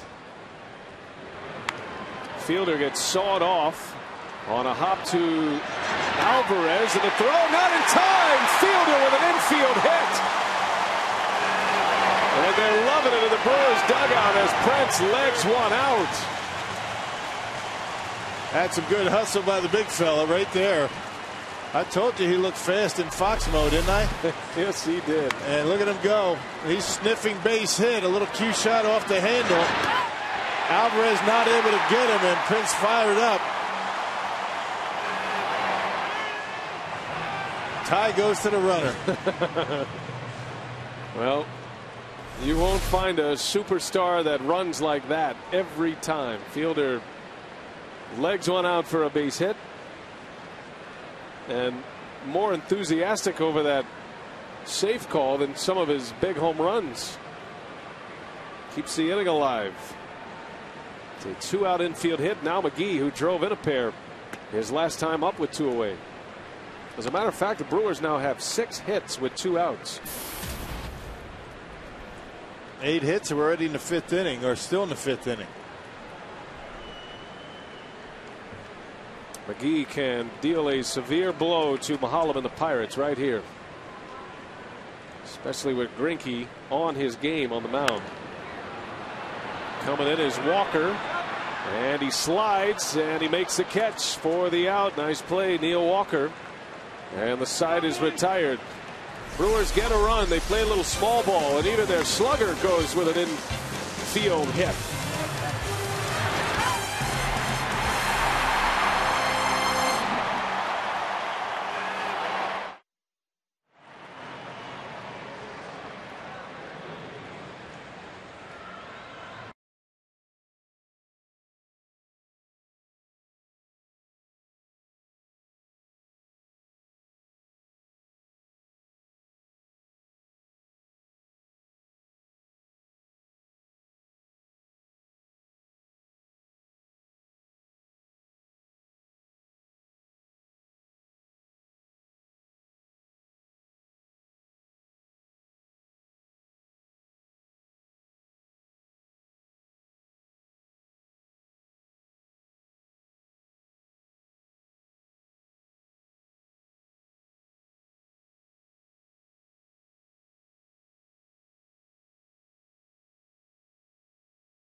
Sixth inning, and we got a couple of different looks here, partner. At Prince, the big fella you see on the right, you got Foxmo rounding third and heading to home. Which one do you prefer?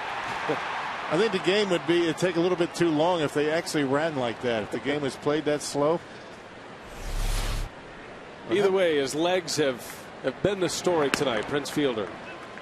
Remember, Prince was able to score from first base in the 3rd inning. That was that Foxmo shot of him rounding third. That was a triple by McGee, and he legs out an infield hit. That's not something you see every day, and some entertainment value in that, especially Fielder's reaction, just priceless after that. How about the dugout? Everybody jumping up and down. They love the hustle. And you get that every time, every single day from Prince. 4-0. Greinke pitching well, but there's a base hit. Michael McHenry, the Pirate catcher, with the first hit for Pittsburgh since the first inning. Hey, September 26th is singles night presented by onmilwaukee.com. Buy a due-deck ticket. That includes a buffet and 2 drinks per person, plus meet other single Brewer fans. Visit brewers.com/singles.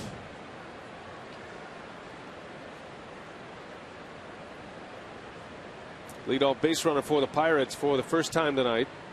Matt Diaz is going to pinch hit for Mahalam. So the Pirates starting pitcher is out after 5 innings.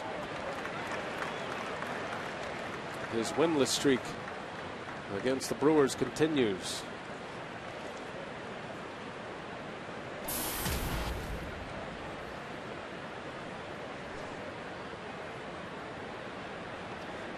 Diaz, a former Brave.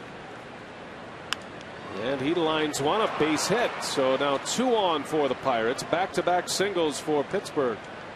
And the pinch hitter, Matt Diaz.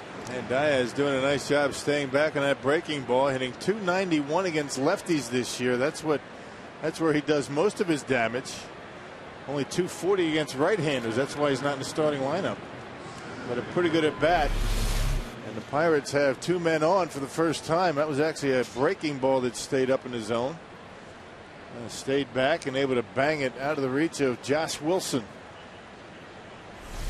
Well, now the Pirates in business here. They have 2 on, and back to the top of the order they go.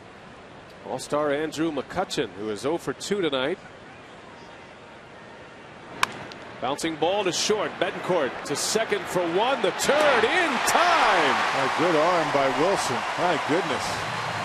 Josh Wilson showing off that shortstop's arm at second base. Well, it's tough to double up McCutchen, but how about the feed to Prince by Josh Wilson? Wow. Got rid of that ball quickly, and a big arm to get him at first. And McCutchen gets down that line very well. That's a good throw. And aggressively coming across that bag. Wilson getting himself a step closer to first. McCutchen can fly, but Wilson cuts him down and nicely turned on the double play. 6-4-3 it goes. 2 outs. Runner at third now. And here is Xavier Paul. Paul has one of the 3 Pittsburgh hits. His hit came in the first. Jason Grilli will be first out of the bullpen for the Pirates. It's only the 5th double play that McCutchen's grounded into this year. Not easy to double him up.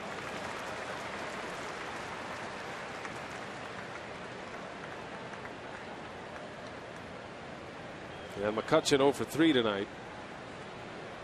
It's a big bat to keep down. That's a good player right there. A good young player for the Pirates in center field.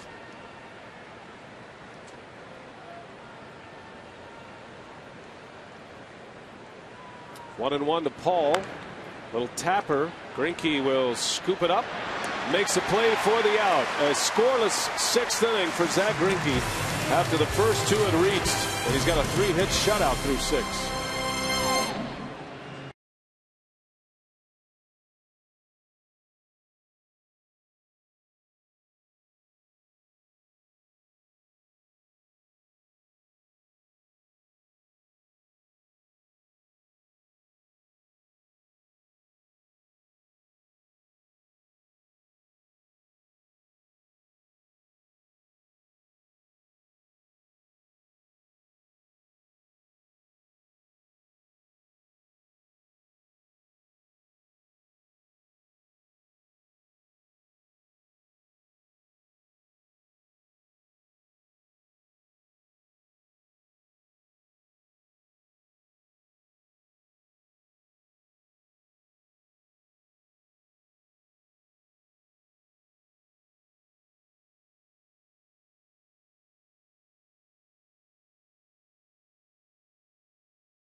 You to please play responsibly.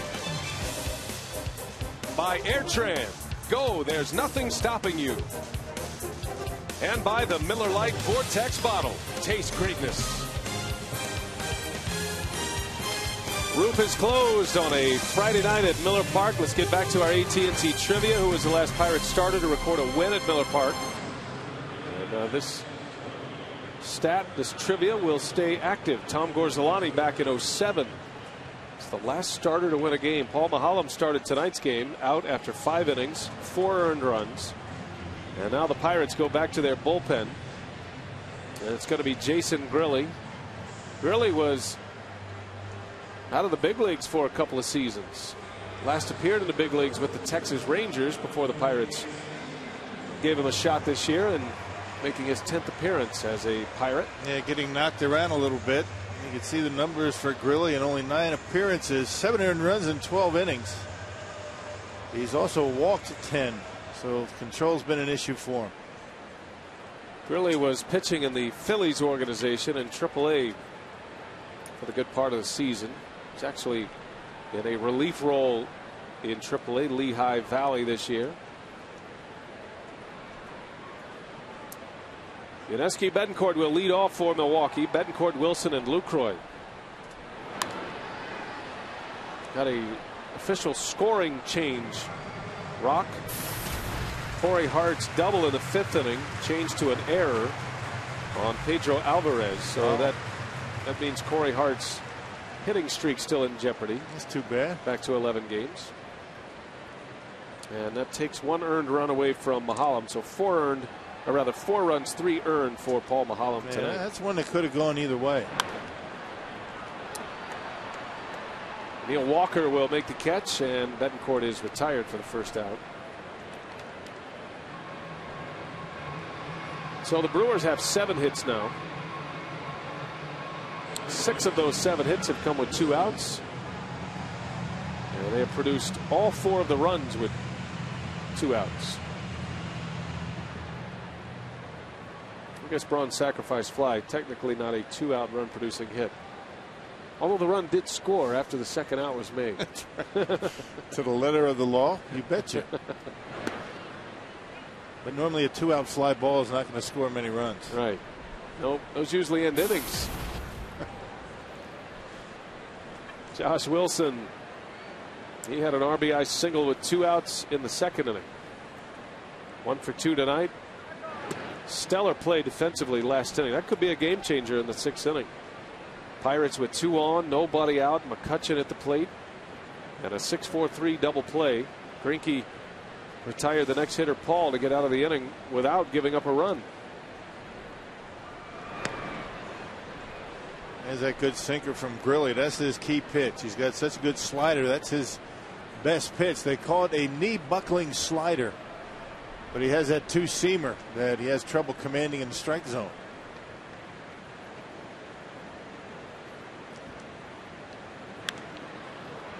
Wilson, a little lazy fly ball to center. McCutchen is there. 2 up, 2 down for Jason Grilli. Hey, follow the Brewers with MLB.com At Bat 11 app for your iPhone, iPad, Android, or BlackBerry. Get live audio, pitch-by-pitch tracking, video highlights, and more.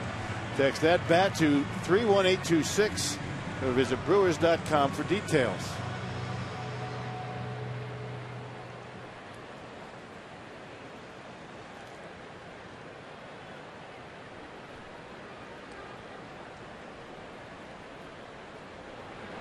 Jonathan Lucroy takes a strike from Grilli.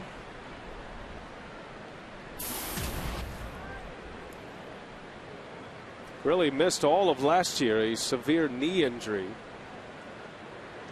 He was under contract with the Cleveland Indians at the time, and a knee injury that knocked him out of the entire 2010 season. It was a spring training injury he suffered. Signed a minor league deal with the Phillies. Had good success in AAA. And then the Pirates gave him a chance in the big leagues.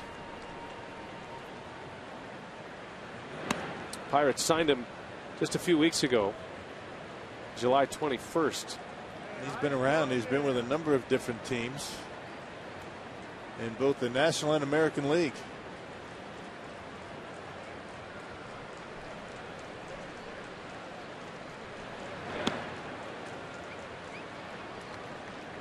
Did you know his father, his dad played in the big leagues, Steve Grilly. Steve Grilly, a scout now, right? That was a little before your time. He played in the 70s, I think. You surfaced in '83, right? Right. Yep. As Lucroy strikes out, and the inning is over. 1-2-3 inning for Jason Grilly. Go to the 7th, 4-0 Brewers.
Casey McGee to make it 1-0.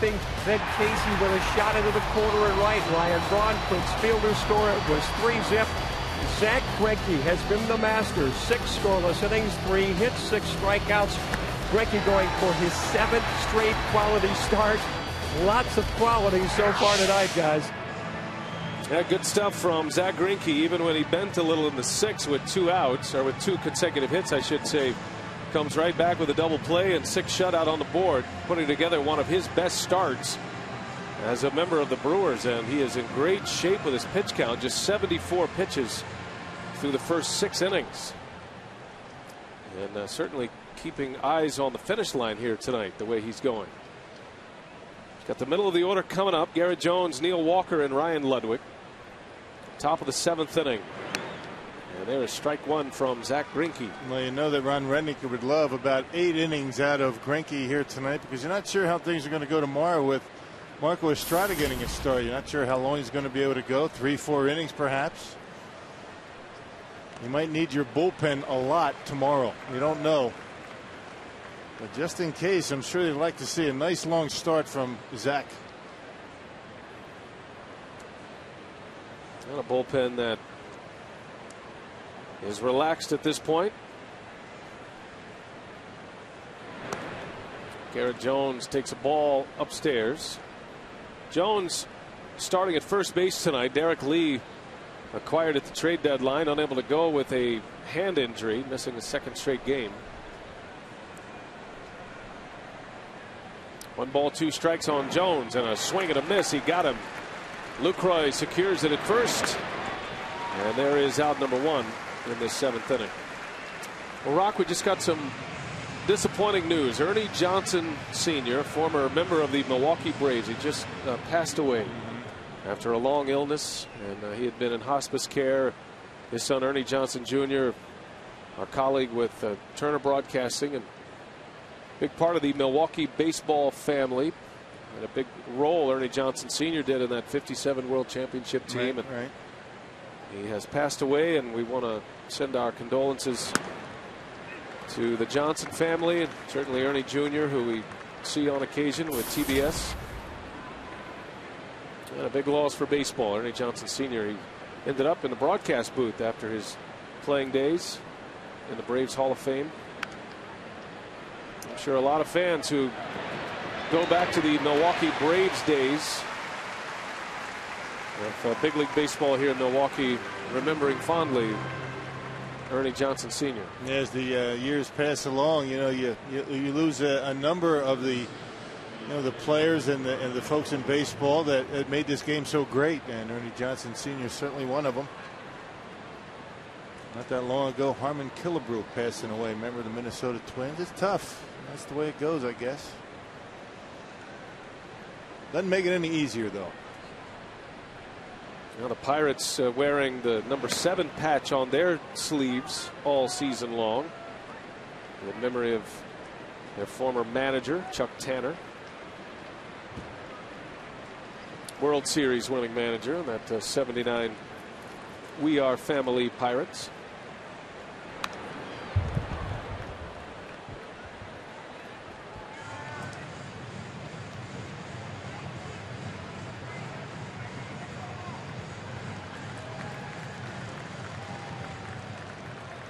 Ryan Ludwig with 2 away. Greinke trying to get to a clean 7th inning. Greinke now with 7 strikeouts in this game. How about that curveball right there? 71 miles an hour. Well, so far, Randy Wolf is leader in the clubhouse with taking as much off the curveball as he can. 58 miles an hour. He did that here at Miller Park. A 1-2 on the way. Back to the fastball. 2-2 the count on Ludwig. That's what's making Zach Greinke so effective. Early in the year when he came back from his injury, he was basically a 2-pitch pitcher for about 6 or 7 starts. He started to mix in a curveball from time to time. Now you never know what you're going to get with him out there. He's got great command of all 4 of his pitches. That one's sub 70 right there, 68. When you throw a pitch that slow to a hitter like Ludwig, you're confident in what you're doing out there.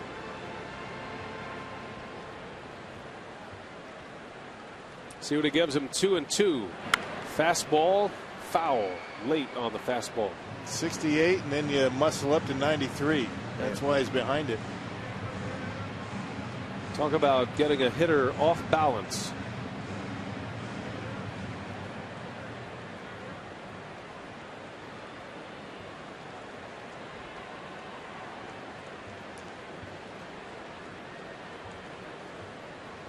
Another 2-2. Down to the dirt. 3 balls and 2 strikes.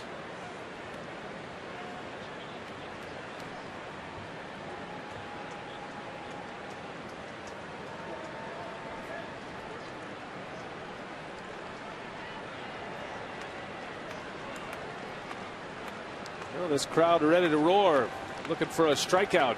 Greinke has 7 to go along with just 1 walk. 3-2 pitch. Ludwig fouls it away. Ludwig's been a tough out for Greinke tonight. Ludwig won that long battle in the 5th inning. A number of 3-2 pitches able to foul off, then took a slider for ball 4. The only walk for Greinke tonight. That walk to strikeout ratio for Greinke is incredible. About 5.5 to 1 with a strikeout to walk ratio, and add 1 more to it. Greinke strikes out Ludwig, his 8th punch out of the night. He is through 7. He's got a 3-hit shutout. The Brewers coming up.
Jerry and Craig back with you here at Miller Park. 4-0 Brewers as we go to the bottom of the 7th inning. A 3-hitter by Zach Greinke right now. 8 strikeouts. We're seeing something awfully special developing here down the stretch, aren't we? Well, there is something special. You know, you want those games as a pitcher. You go out there, you can just throw the ball wherever you want. And tonight, he has been very good with all 4 pitches, locating them. And the one thing that's really nice about that, he's been so efficient.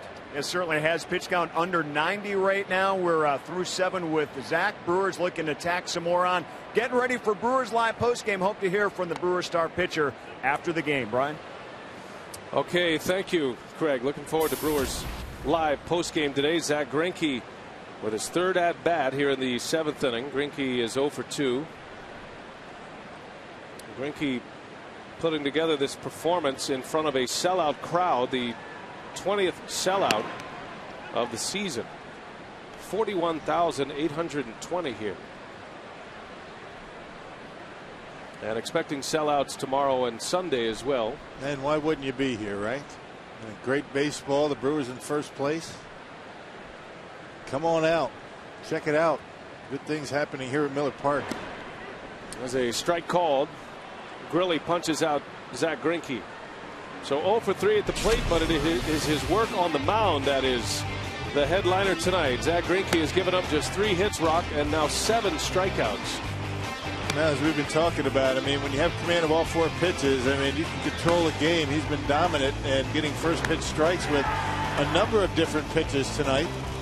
He had that stretch of strikeouts 5 in a row. Then he didn't strike anybody out until the 7th. He got 2 in the 7th. The Pirates 0 for 4 with men in scoring position, including a double play ball back in the 6th inning.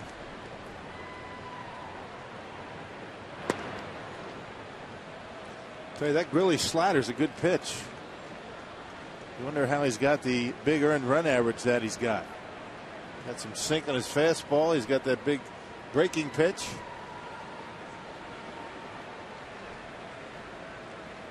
We'll make a correction. 8 strikeouts for Zach Greinke after striking out Ludwig to end the 7th. Grilly's racked up back-to-back strikeouts. And now has Corey Hart 0-2. The Brewers have just 1 complete game this year that was turned in by Giovanni Gallardo. Greinke has a chance to finish this one tonight.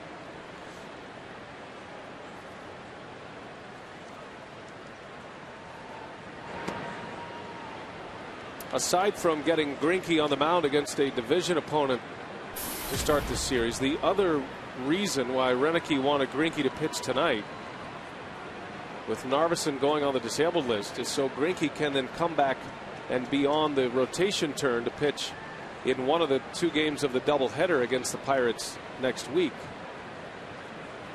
Otherwise, you're looking at a doubleheader where you might have to go with Marco Estrada and Frankie De La Cruz or another young pitcher.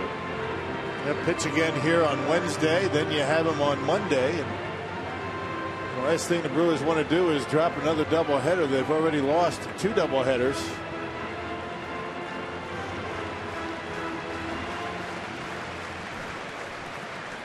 Greinke looks like he's revved up and ready to get back on the mound.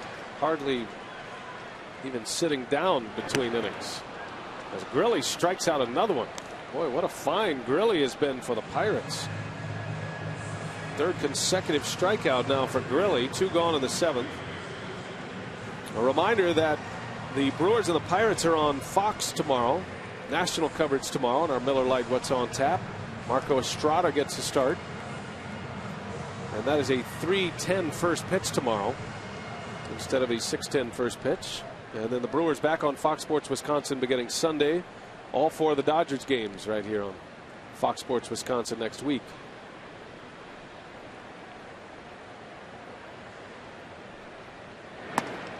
Jerry Hairston 0 for 3 tonight, but a key at bat in the 5th. He grounded out. He moved Corey Hart to 3rd base, and then Braun drove in Hart with a sacrifice fly.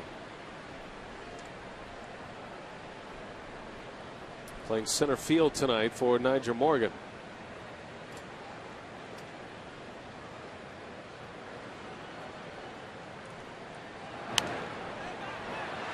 Popped him up, foul territory. Looks like it's headed for the seats. 3 rows up.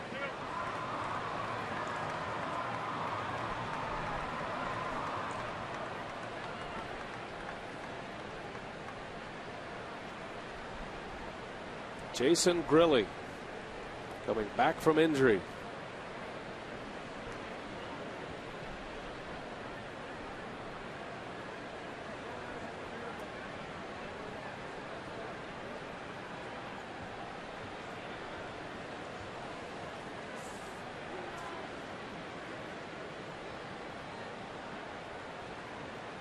One ball, one strike on Hairston. That one's lifted in the air. Neil Walker is back. He's got it. And a 3-up, 3-down inning. Grilli retires 6 in a row. We go to the 8th. Zach Greinke back on the bump.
Pirates tomorrow, looking for clouds to limit sunshine here again with all of that instability still across the area. On the lookout for a couple of showers. Our first pitch temperature still comfortable and into the lower 70s. All right, thank you, and a good forecast. Rain or shine here at Miller Park because you can always close the roof. 4-0. The Brewers lead the Pirates as we go to the 8th inning, and Zach Greinke with 8 strikeouts through the first 7, just 1 walk tonight. The pitch count now at 90, and a clear path to the finish line in this one for Zach Greinke. It's got Pedro Alvarez, Ronnie Cedeno, and Michael McKinley. 6, 7, and 8 in the Pirates batting order. There's a swing and a miss. Greinke has it all working tonight. Yes, he does. Even on a 1-0 count, able to drop a breaking ball and get Alvarez out in front. Well, you just never know what you're going to get from Greinke these days, no matter what the count.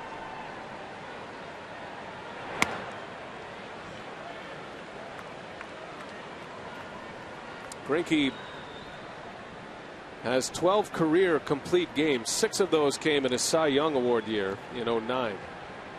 Had 3 last year. Off the end of the bat, Josh Wilson scoops it up, takes care of Alvarez for out number 1. Well, our Ho-Chunk Gaming text question tonight.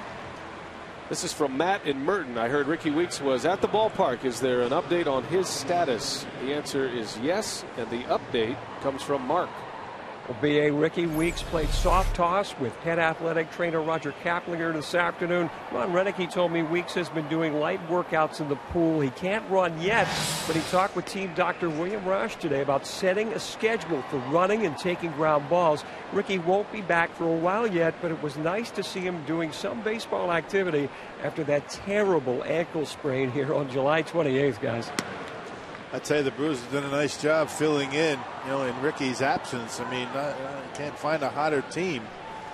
But you can imagine what the Brewers would be able to do once they get him back. He will be back probably sometime early in September. It's very encouraging to see Weeks walking today without a limp, and the fact that he was wearing his baseball spikes says a lot about his recovery. Quick healer, high tolerance for pain. Carlos Gomez is on the fast track to recovery. He's the other part of the injury story. Broke his collarbone, did Gomez, and they put a plate in that collarbone, and he could return very soon as well. Meanwhile, Greinke 2-2.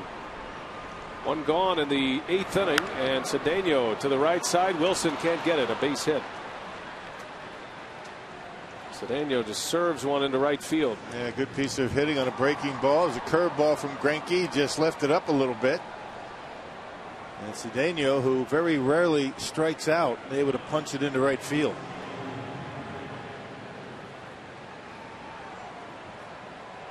Well, the Brewers able to hold serve and then some without their all-star second baseman Ricky Weeks. Milwaukee is 10-2 since Ricky's injury. As Francisco Rodriguez begins to get loose.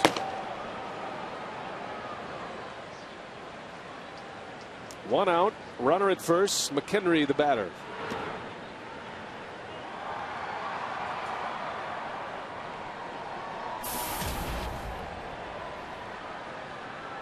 Pirates' biggest threat came in the 6th inning. The first two reached via singles, and the top of the order was coming up, but Greinke induced a double play from Andrew McCutchen. Not an easy man to double up, and then got out of the inning by retiring the next hitter.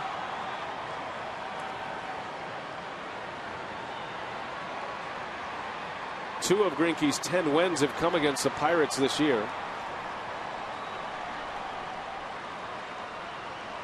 Greinke trying to improve to 8-0 here at Miller Park this season. Curveball, strike, a beauty. 2-1. Yeah, 2-0. You figure McHenry's sitting on fastball, but Greinke pulling his string and throwing it for a strike.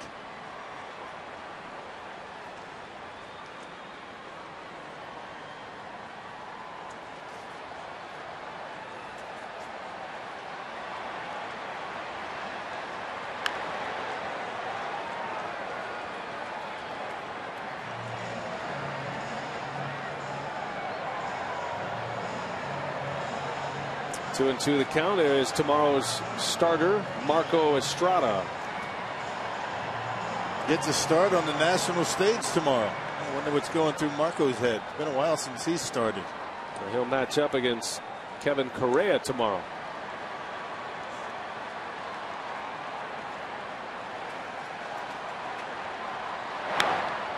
And that is down the line. That's a fair ball. Extra bases for McHenry. That goes into the corner, and this is going to get a run home. Cedeno will score from first base as Greinke has finally given up a run to the Pirates. That's an RBI double for Michael McHenry. His second hit against Greinke tonight. It's been the bottom of the order that's done most of the damage. What damage that has been done. 4 hits from the 7, 8, and 9 hitters.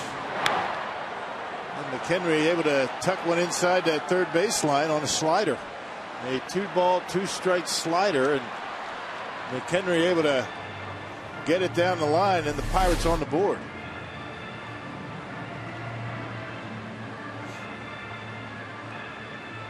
First extra base hit tonight for the Pirates. Their 5th hit overall, and Ron Roenicke is on his way to the mound. One man out in the 8th inning. Francisco Rodriguez is ready in the bullpen. And we'll see if Roenicke takes the ball from Greinke.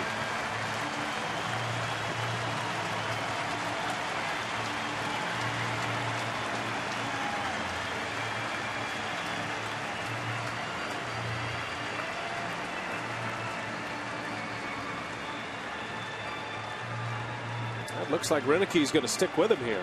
Yeah, maybe stalling for time, giving K-Rod a little bit extra time to get loose.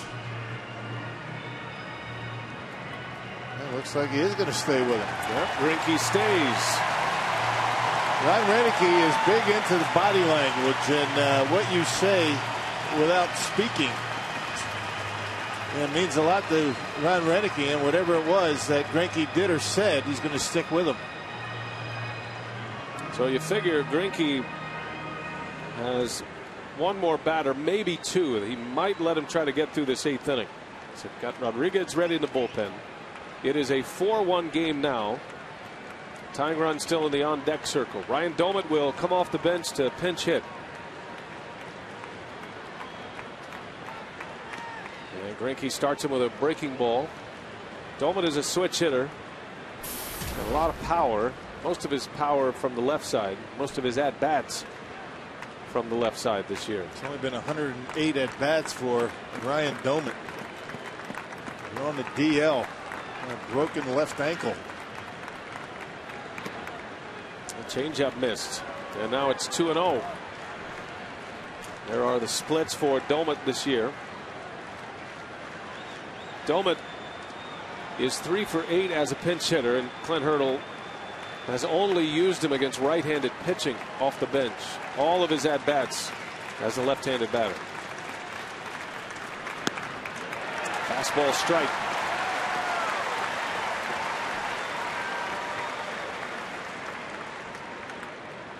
Greinke's pitch count at 106.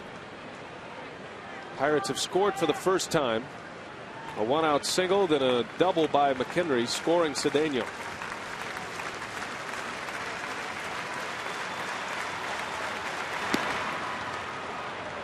Three and one.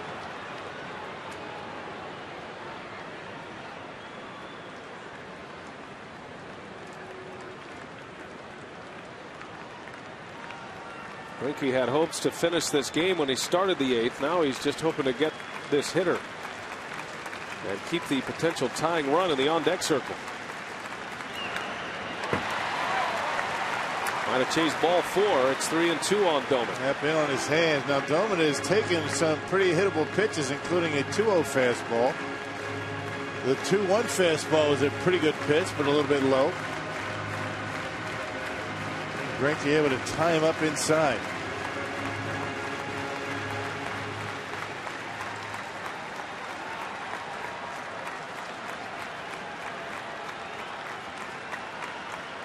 McHenry at second base. Full count to Domit. And he got him. Greinke strikes him out. Off-speed pitch. Good slider by Zach Greinke. Wow. Took a little off, had some big sink on it. Check this out. Good luck hitting that. It was a ball, but you know, Domit protecting with 2 strikes.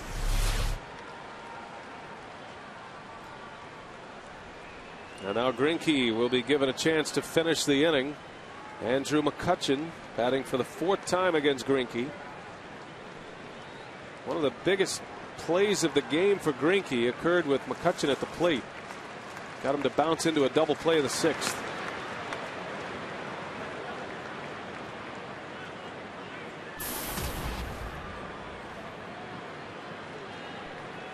Pirates had 2 on, nobody out in that 6th inning with McCutchen at the plate. And it was a 6-4-3 double play. Greinke would get through that inning unscathed.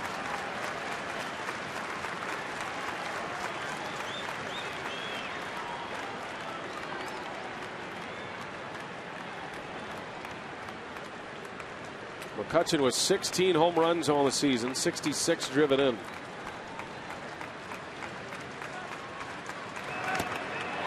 And a big cut. Greinke put a fastball right by him. And right down the middle at 94 miles an hour. So Greinke still has something behind his fastball tonight. And it wouldn't be a Brewers game if Jonathan Lucroy didn't get hit by a pitch right between the eyes. Boom. Wake up.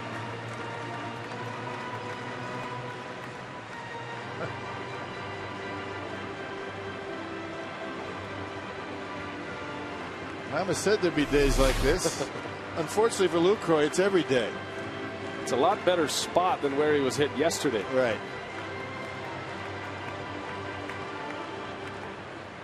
One and one to count. Greinke trying to work his way through this 8th inning. Pirates have a run in on a double by McHenry, who is still at second base. McCutchen in the air to center field. Long run for Hairston. This is over his head, and it one hops out of here. That is an RBI double for Andrew McCutchen, and the Pirates with 2 runs here in the 8th, and that's going to do it for Zach Greinke. Well, he's a strong young man, isn't he? Andrew McCutchen. That was a breaking ball, a curveball down, and he golfs it, almost knocked it out of here. Good effort by Zach Greinke tonight. There's that curveball. Looked like a routine fly ball to center, but he just kept going. And McCutchen almost hit it out of here to center field. So Greinke is out in a pitching change at Miller Park. We'll set up K-Rod when we come back.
Watch as he exits this game after 7 2/3 innings, running into trouble here in the 8th. 3 hits for the Pirates in this 8th inning, and run producing doubles by Michael McHenry and Andrew McCutchen. And now the Pirates will bring the tying run to the plate as Ron Renicky will give the ball to Francisco Rodriguez. K-Rod on to work to try to get the final out of this 8th. Yeah, 13th appearance for K-Rod with the Brewers. He's 2-0 and a 225 earned run average. Unscored upon in 10 of 12 games with Milwaukee. Last pitched on Wednesday. Pitched a scoreless 9th inning in the Brewers' victory. All 3 hits given up by Greinke on breaking balls in this inning. A slider and 2 curveballs. Greinke had given up 3 hits through the first 7 innings. Pirates with 3 hits off of him in the 8th inning. 2 men are out. McCutchen at second base. And now a 2-run game, 4-2 Milwaukee, as Xavier Paul digs in against Rodriguez.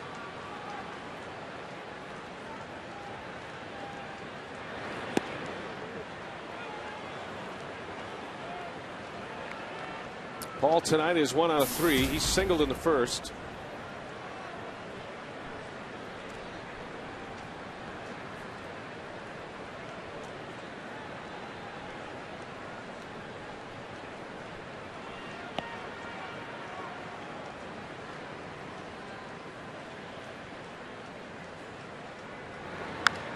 And a bouncing ball to short. Betancourt to first in time. K-Rod does the job. Strands a runner and protects the lead. It is now 4-2 as we go to the 9th.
count for the Brewers this season. Overall, the Brewers have hit 128 home runs. One of the top home run hitting teams in all of baseball. It's been the Brewers and the Diamondbacks all year. The Diamondbacks lead the National League in home runs at this point. Tonight, the Brewers scoring 4 runs on 7 hits without the benefit of a home run. A big difference in power between these two ball clubs. The Brewers with those 128 homers, the Pirates 76. Zach Greinke goes 7 2/3 tonight. He is in line for his 11th win and a 4-2 Brewer lead. Francisco Rodriguez retiring Xavier Paul to end the threat in the 8th, and the Brewers will take the lead to the 9th as Joe Beimel will come on to pitch the bottom of the 8th with Braun, Fielder, and McGee coming up. Yeah, Beimel's been around a while. The only left-hander down in the Pirates bullpen right now. You see his numbers on the season.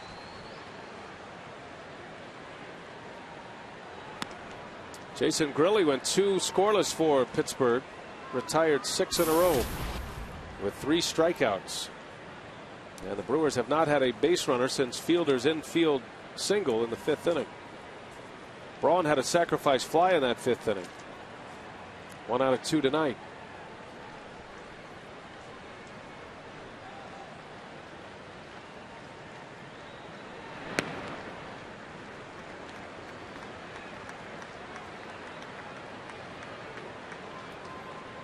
That RBI for Braun, his 75th of the season. Ryan Howard still leads the National League with 91. Braun is 6th in the league in runs batted in.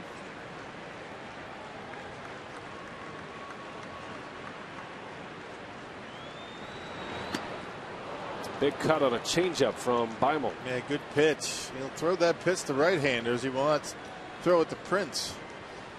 And Beimel had a good month of July, but you know the month of August has not been too kind to him. He's given up runs in 3 of his 5 appearances in the month of August.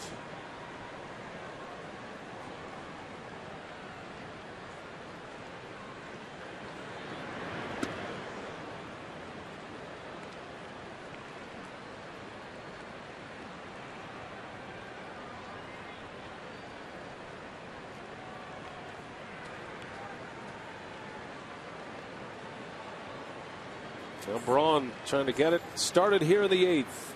Brewers could use some runs. Leading by 2. And a 2-2 to Braun down in the dirt.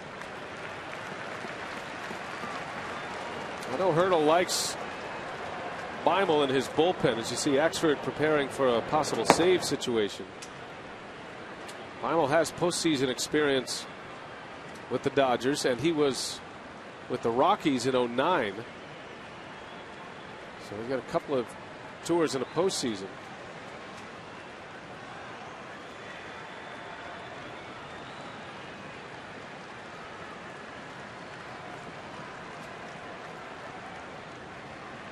Three-2 to Braun. That one's hit hard, right field, way back, and there it goes. Ryan Braun with a home run.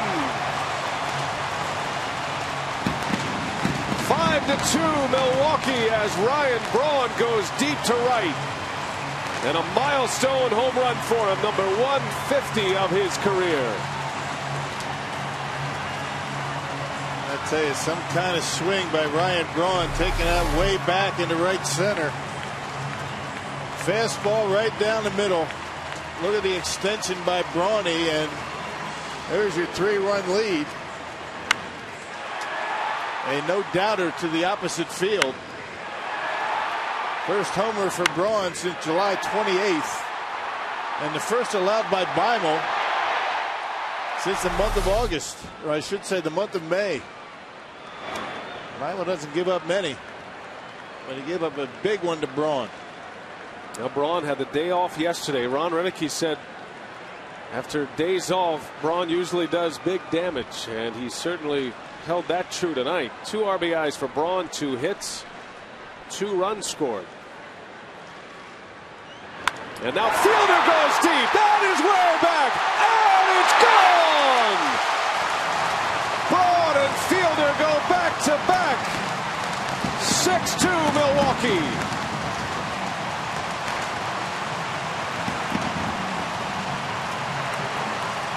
Well, just when you need it most, they come up big.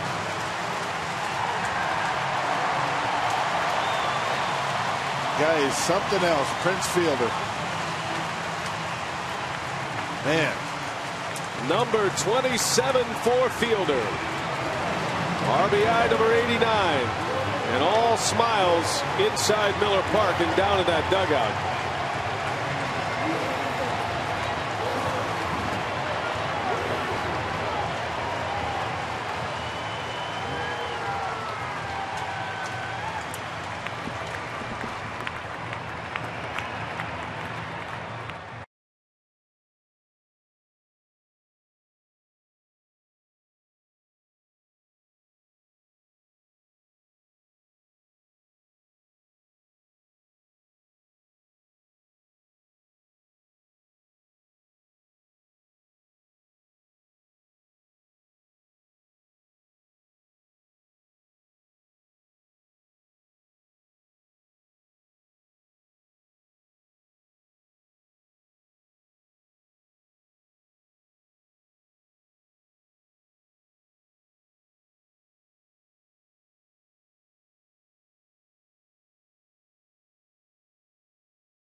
Eighth inning back to back, and Fielder's tape measure shot. It had plenty of heat on it when it hit the framing up there of the bleacher seats. Knocked it over the bullpen. Fielder knew that was gone from the time it left the bat. And Prince Fielder with his 27th home run of the year, a 3-hit day for Prince Fielder. And lefty versus lefty, Prince able to center on one. That's his third hit, so he's shown his power and he's shown his speed today, right? What else? Had an infield hit in the fifth that brought him to their feet here at Miller Park, but that really brings them to their feet when he does what he does best. Fielder now a home run away from the National League lead. As you see, the night of Casey McGee, he had a huge hit in the third inning at the plate presented by Wendy's. He drove in 2 runs with a triple after Braun and Fielder singled with 2 outs to reach base.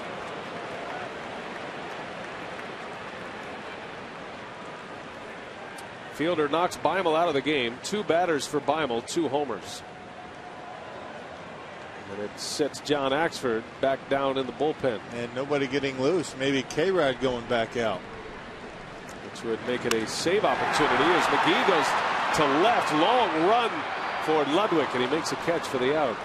Yeah, when he came into the ball game, it was a save opportunity. Now if he goes back out and closes out the 9th inning, K-Rod would be credited with a save.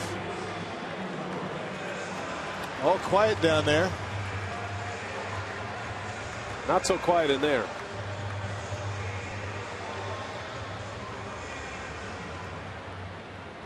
So Jose Veras retires the first batter he faces, first out of the 8th inning. Pirates get 2 runs in the 8th.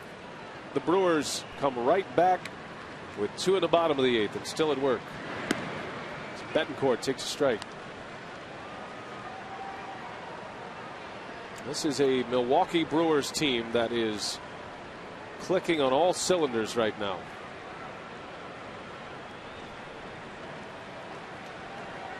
The kind of team that Ron Renicky thought he had when they left spring training. And you keep hearing this phrase coming out of these interviews, these post-game interviews. We're starting to find our identity. Players commenting on the roles that have settled in for everyone. Everybody knows Braun and Fielder leads the offense, but it's been the supporting cast that has contributed, like Betancourt. That's off the glove of Alvarez, and that's an extra base hit for Uni B. A frozen rope by Betancourt. He continues to swing a hot bat. A quick bat, and he's been swinging at strikes most of the time. Check it out, fastball. And leaked back over the inner half, and Betancourt able to rip it down the line. Hit number 10 for Milwaukee, third of the inning. All extra base hits. And here comes Niger Morgan to pinch hit. And listen to this crowd with the introduction of Niger Morgan. A standing ovation for Mr. Plush. They love him. And why wouldn't you?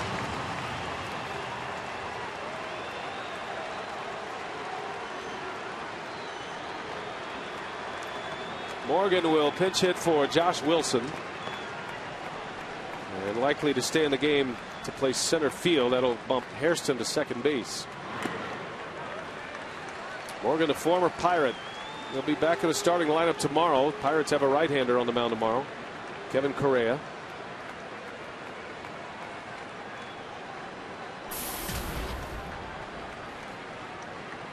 A cult following for Niger Morgan. He's had a great year. Bouncing ball over to first. Jones shovels it to Veras, and that is out number 2. Betancourt to third base on the play. 2 gone in the inning. Well, the Brewers have won 5 in a row against the Pirates this year. At Miller Park, they've won 33 out of 36. They're trying to add one more to that. Scoring a lot of runs, over 6 a game. They have 6 on the board tonight. And just playing with a lot of confidence against the Pirates at home, like they do against everybody, particularly this year. And the thing that you like the best is the Brewers are starting to play some very good baseball on the road. Well, the Brewers, the best winning percentage since '07 at home against an opponent. They have the top 2, actually. Washington Nationals on that list as well. Cardinals have already won tonight. St. Louis beat Colorado 6-1. Kyle Loesch picked up the win tonight. So the Brewers trying to stay 4 games up on the Redbirds. We got more Katse in the on-deck circle.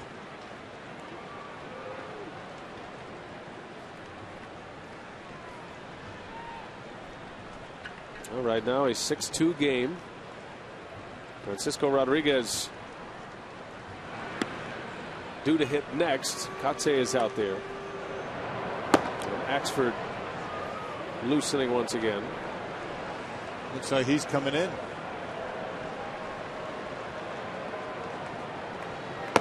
Well, he hasn't pitched since Tuesday. What's today? Friday? He's due to get in an inning.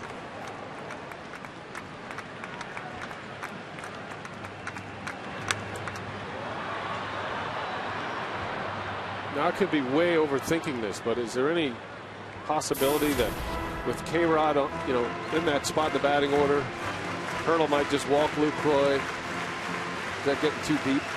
Yeah, I think so. I think that it's a foregone conclusion, unless I'm not seeing this right, that Axford's coming in the game anyway. I think K-Rod's back there still angling for an at-bat. That'll keep K-Rod fresh the rest of the homestand. Instead of giving him an inning and a third, you give him 1 batter. What was it, 2 pitches? That's right. And Axford needs some work. I mean, it's been since Tuesday.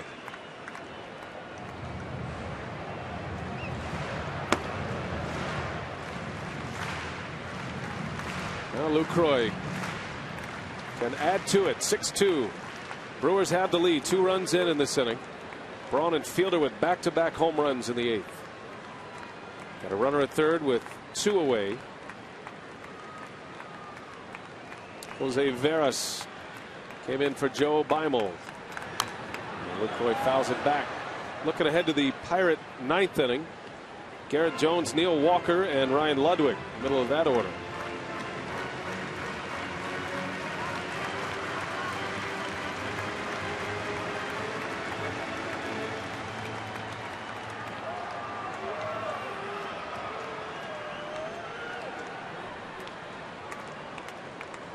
Lucroy 1 out of 3 tonight.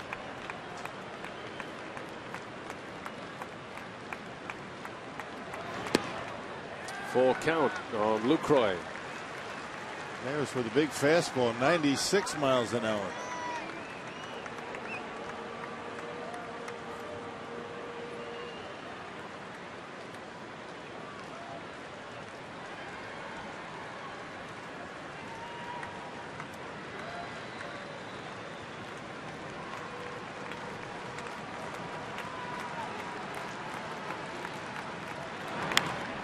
Breaking ball, bouncer out to Cedeno, long throw, Lucroy beats it out. An infield hit and an RBI for Jonathan Lucroy. 7-2 Milwaukee.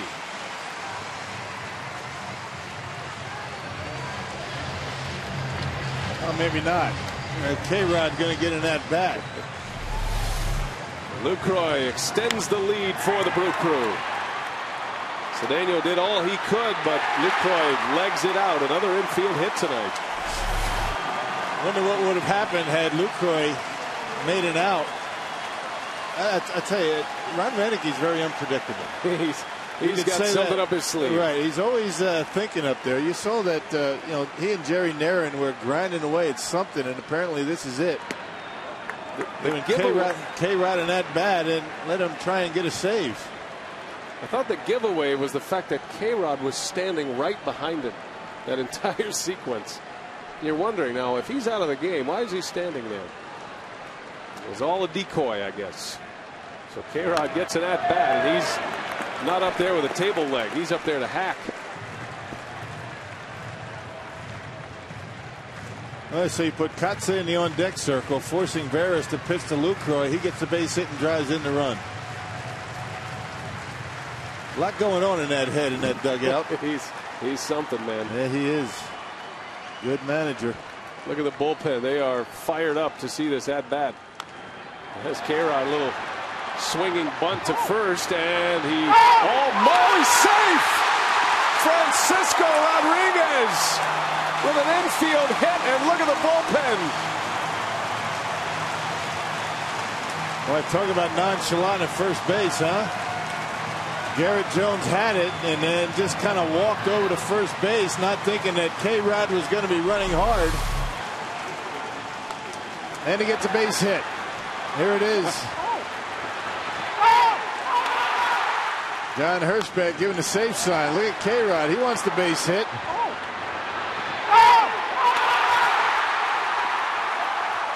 And the bullpen erupts. That is his first major league hit. They will keep the baseball in only his second big league at bat.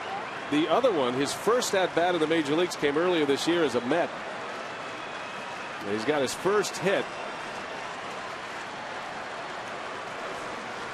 What a night at Miller Park. The only risk to that, I mean, it's all fun and games, but this guy's not used to hitting. You don't want him hurting himself up there. I think that's what Renick was most concerned about. That's what he was thinking about. But not only is he healthy, but he's got a base hit. First of his major league career in his 10th season. And that ball is going on the trophy case. Ray Searage out to the mound. Well, that should have been an out. Garrett Jones just lackadaisical over there. Assume that K-Rod would shut it down. Even the relief pitchers are running hard down the baseline. 12 hits for the Brewers, including 4 in this inning.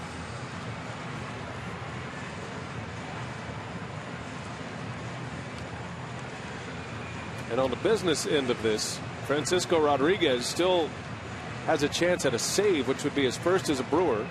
And his 24th of the year. He's 3 outs away from that. I didn't think there was any way that K-Rod was going to get an at bat. about that?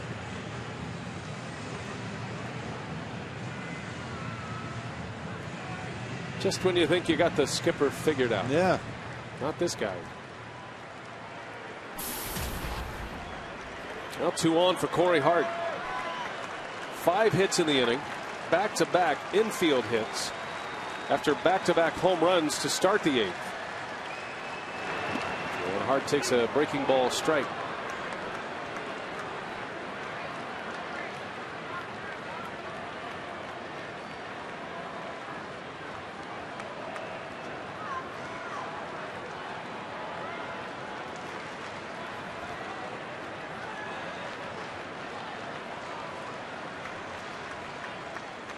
Oh, 2 pitch. Hart rolls it foul. Just foul. Now this is a big at bat for Hart in regards to his hitting streak. In the 5th inning, he hit one down the line off the glove of Alvarez. It was originally ruled a double, changed to an error. So Hart's hitting streak still at 11. He's 0 for 4 tonight.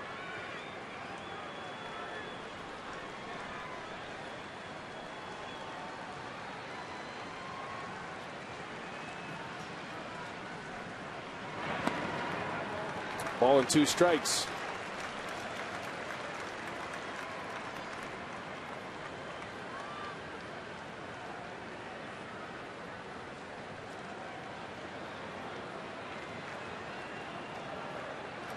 Braun wants to hit again. He started this inning with a home run.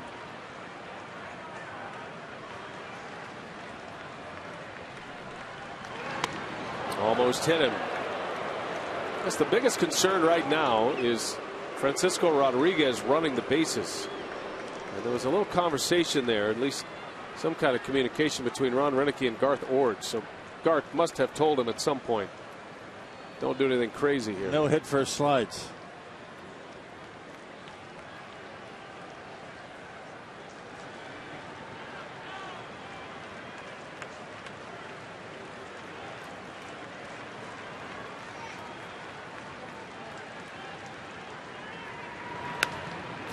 Ground ball towards second. Walker will make the play for the out. And the inning is over. What a fun inning here at Miller Park in the 8th. The Brewers keep it rolling. They have 5 hits. It started with a bang. Braun and Fielder go deep. And it finishes with a Francisco Rodriguez infield hit. The first hit of his major league career.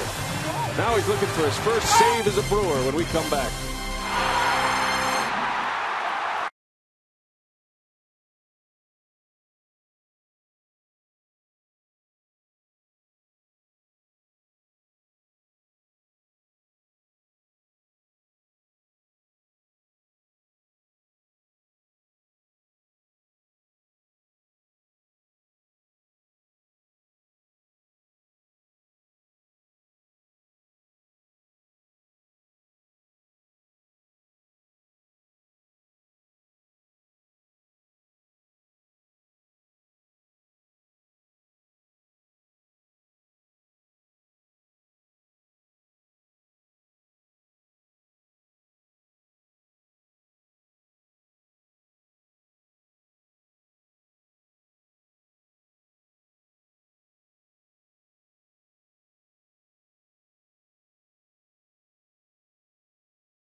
Our Menards player of the game tonight. There's a lot to choose from tonight, but it all starts on the mound with Zach Greinke in this one. He started out right away, right out of the bullpen with command of all 4 of his pitches. Early in the game, he had a great fastball. that he was able to locate in and out to both right-handers and left-handers. He started to break out that changeup and curveball about midpoint of the ball game, and perhaps just ran out of gas. Now, this is not a good move right here. You have Roger Kaplinger and Ron Renneke out looking at K-Rod. Well, you hope that at bat in that inning didn't give him any problems, maybe running to first base. And Renneke's going to make a call to the bullpen. So that's what you were worried about with the Francisco Rodriguez at bat. Greinke just called to the pen. Francisco Rodriguez saying that he wants to stay, but they're going to take him out, and that's a risky run. Yep. Well, it's all about trying to leave K-Rod in the ball game to give him a save. He's been so good about understanding his role with John Axford, and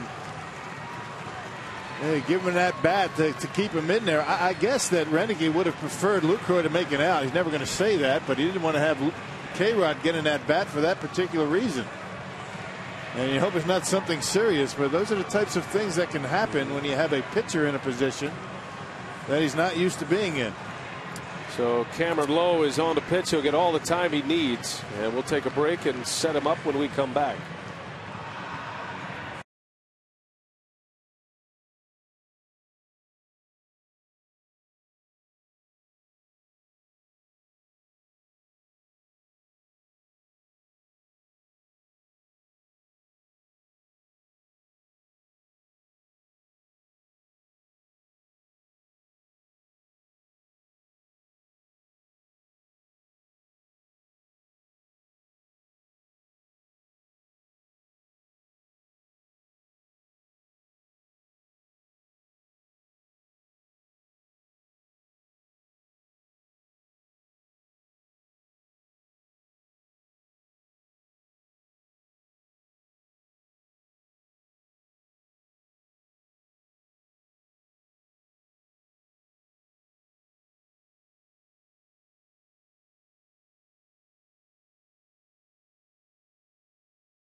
He'll get as many as he needs to get ready as Francisco Rodriguez leaves with an apparent leg injury, and it all stemmed from his at-bat. Ron Renneke wanting to continue with K-Rod in the ball game. As you see the numbers on Lowe with 57 games this year, and he'll try to finish this one off in a non-save situation against the Pirates tonight. I don't think it's a very serious situation with K-Rod, but again, I think Ron Renneke wanted to be very cautious. Any type of problem at all, you get him off the mound, you get him in the clubhouse, and you begin some treatment. And K-Rod obviously not used to running the bases, sniffing a base hit. Maybe it's when he hit the bag. He's not used to doing that. Not used to running hard down the line. You can see him moving the leg around a little bit. But again, K-Rod wanted to stay in the ball game. That's a good sign, and you got to be careful with a guy like Francisco Rodriguez. Well, the reports from the clubhouse on K-Rod is a leg cramp, which is a lot better than a strain of a quad or a hamstring. And Niger Morgan in center field, and Jerry Hairston moves over to second base. Now you just wondered, I'm sure these questions will be asked to Ron Renneke, but with K-Rod out there to hit, the option to just stand there and take your medicine basically and end the inning. But he decided to swing away, and of course he cramps up. You can understand why Renneke wants to keep him in the ball game. It's a safe situation for him. And again, as I was saying, he's been so good about understanding his role, and he put him in a position to be able to pick up a save, and you just leave him in there. You make him feel good about that, and that's how you keep your bullpen happy, particularly a guy that's one of the best closers in the last, 5-6 years? Greinke brought K-Rod in the 8th inning. Greinke left with 2 outs. And K-Rod got the final out. So at the time it was a 4-2 ball game and it was a safe situation. The Brewers then scored 3 runs in the bottom of the 8th.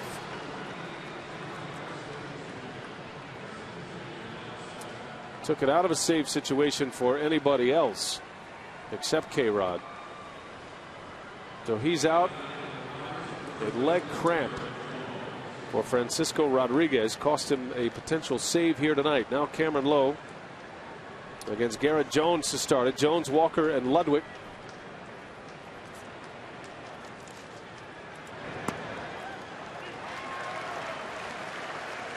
Brewers trying to beat the Pirates for the 6th consecutive time this year. Cardinals have already won. St. Louis 6-1 over the Rockies. The Braves beat the Cubs tonight 10-4. Dan Uggla homered in that game. Matter of fact, he had 2 home runs in that game. And now at 26 home runs for the year, he extended his hitting streak to 32 games. There's some kind of turnaround for Uggla. Well, he couldn't buy a hit early in the season.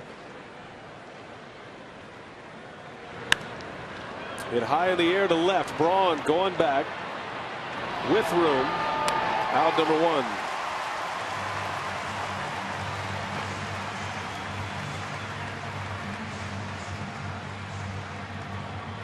Elsewhere tonight, the Reds over the Padres 5-3. Cincinnati scoring 3 runs in the bottom of the 8th inning to win that game. Phillies lost tonight. A rare loss for Philadelphia. Nationals beat them 4-2. Astros and Dodgers just actually they're in the 4th inning underway and scoreless. Diamondbacks have been a surprise this year. Arizona continues to keep pace with the Giants. Arizona up by a full game in the National League West to start play tonight. And they lead the Mets at home 4-1. 5th inning.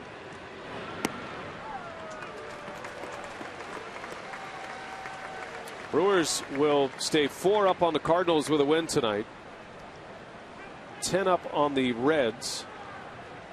And 11 up on the Pirates with 2 more outs.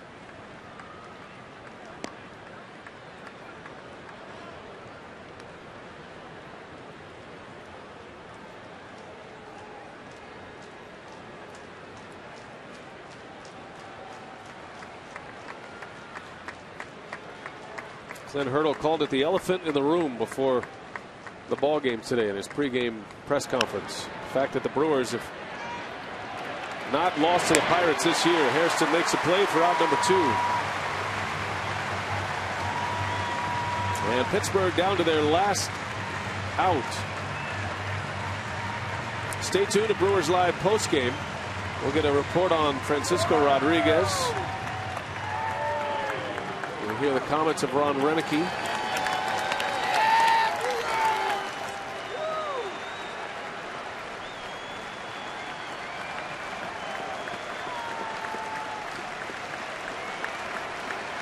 Ryan Ludwig, Pittsburgh's last hope.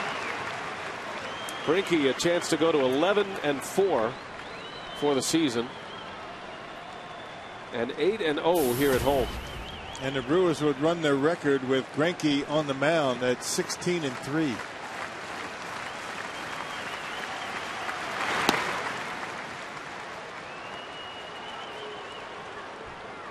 On a night when Braun and Fielder homer. Braun hit his 22nd, had 2 hits tonight, 2 RBIs. Fielder with 3 hits, belted his 27th home run.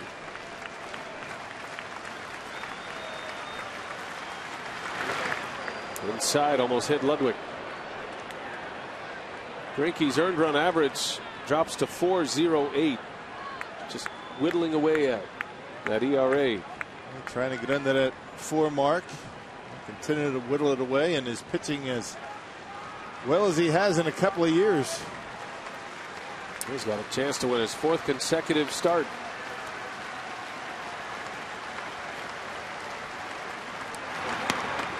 There's a strike, 3-1.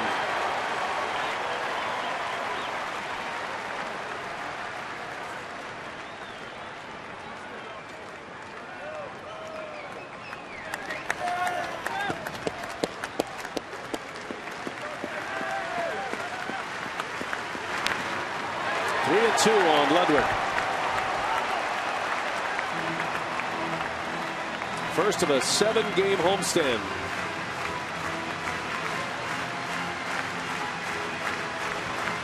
The Brewers went 8-1 on the last homestand.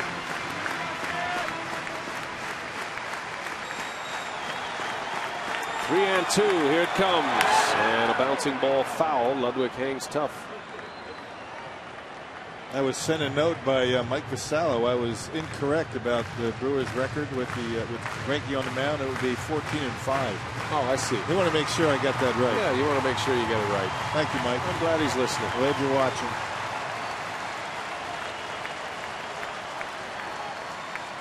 Another 3-2. Got him.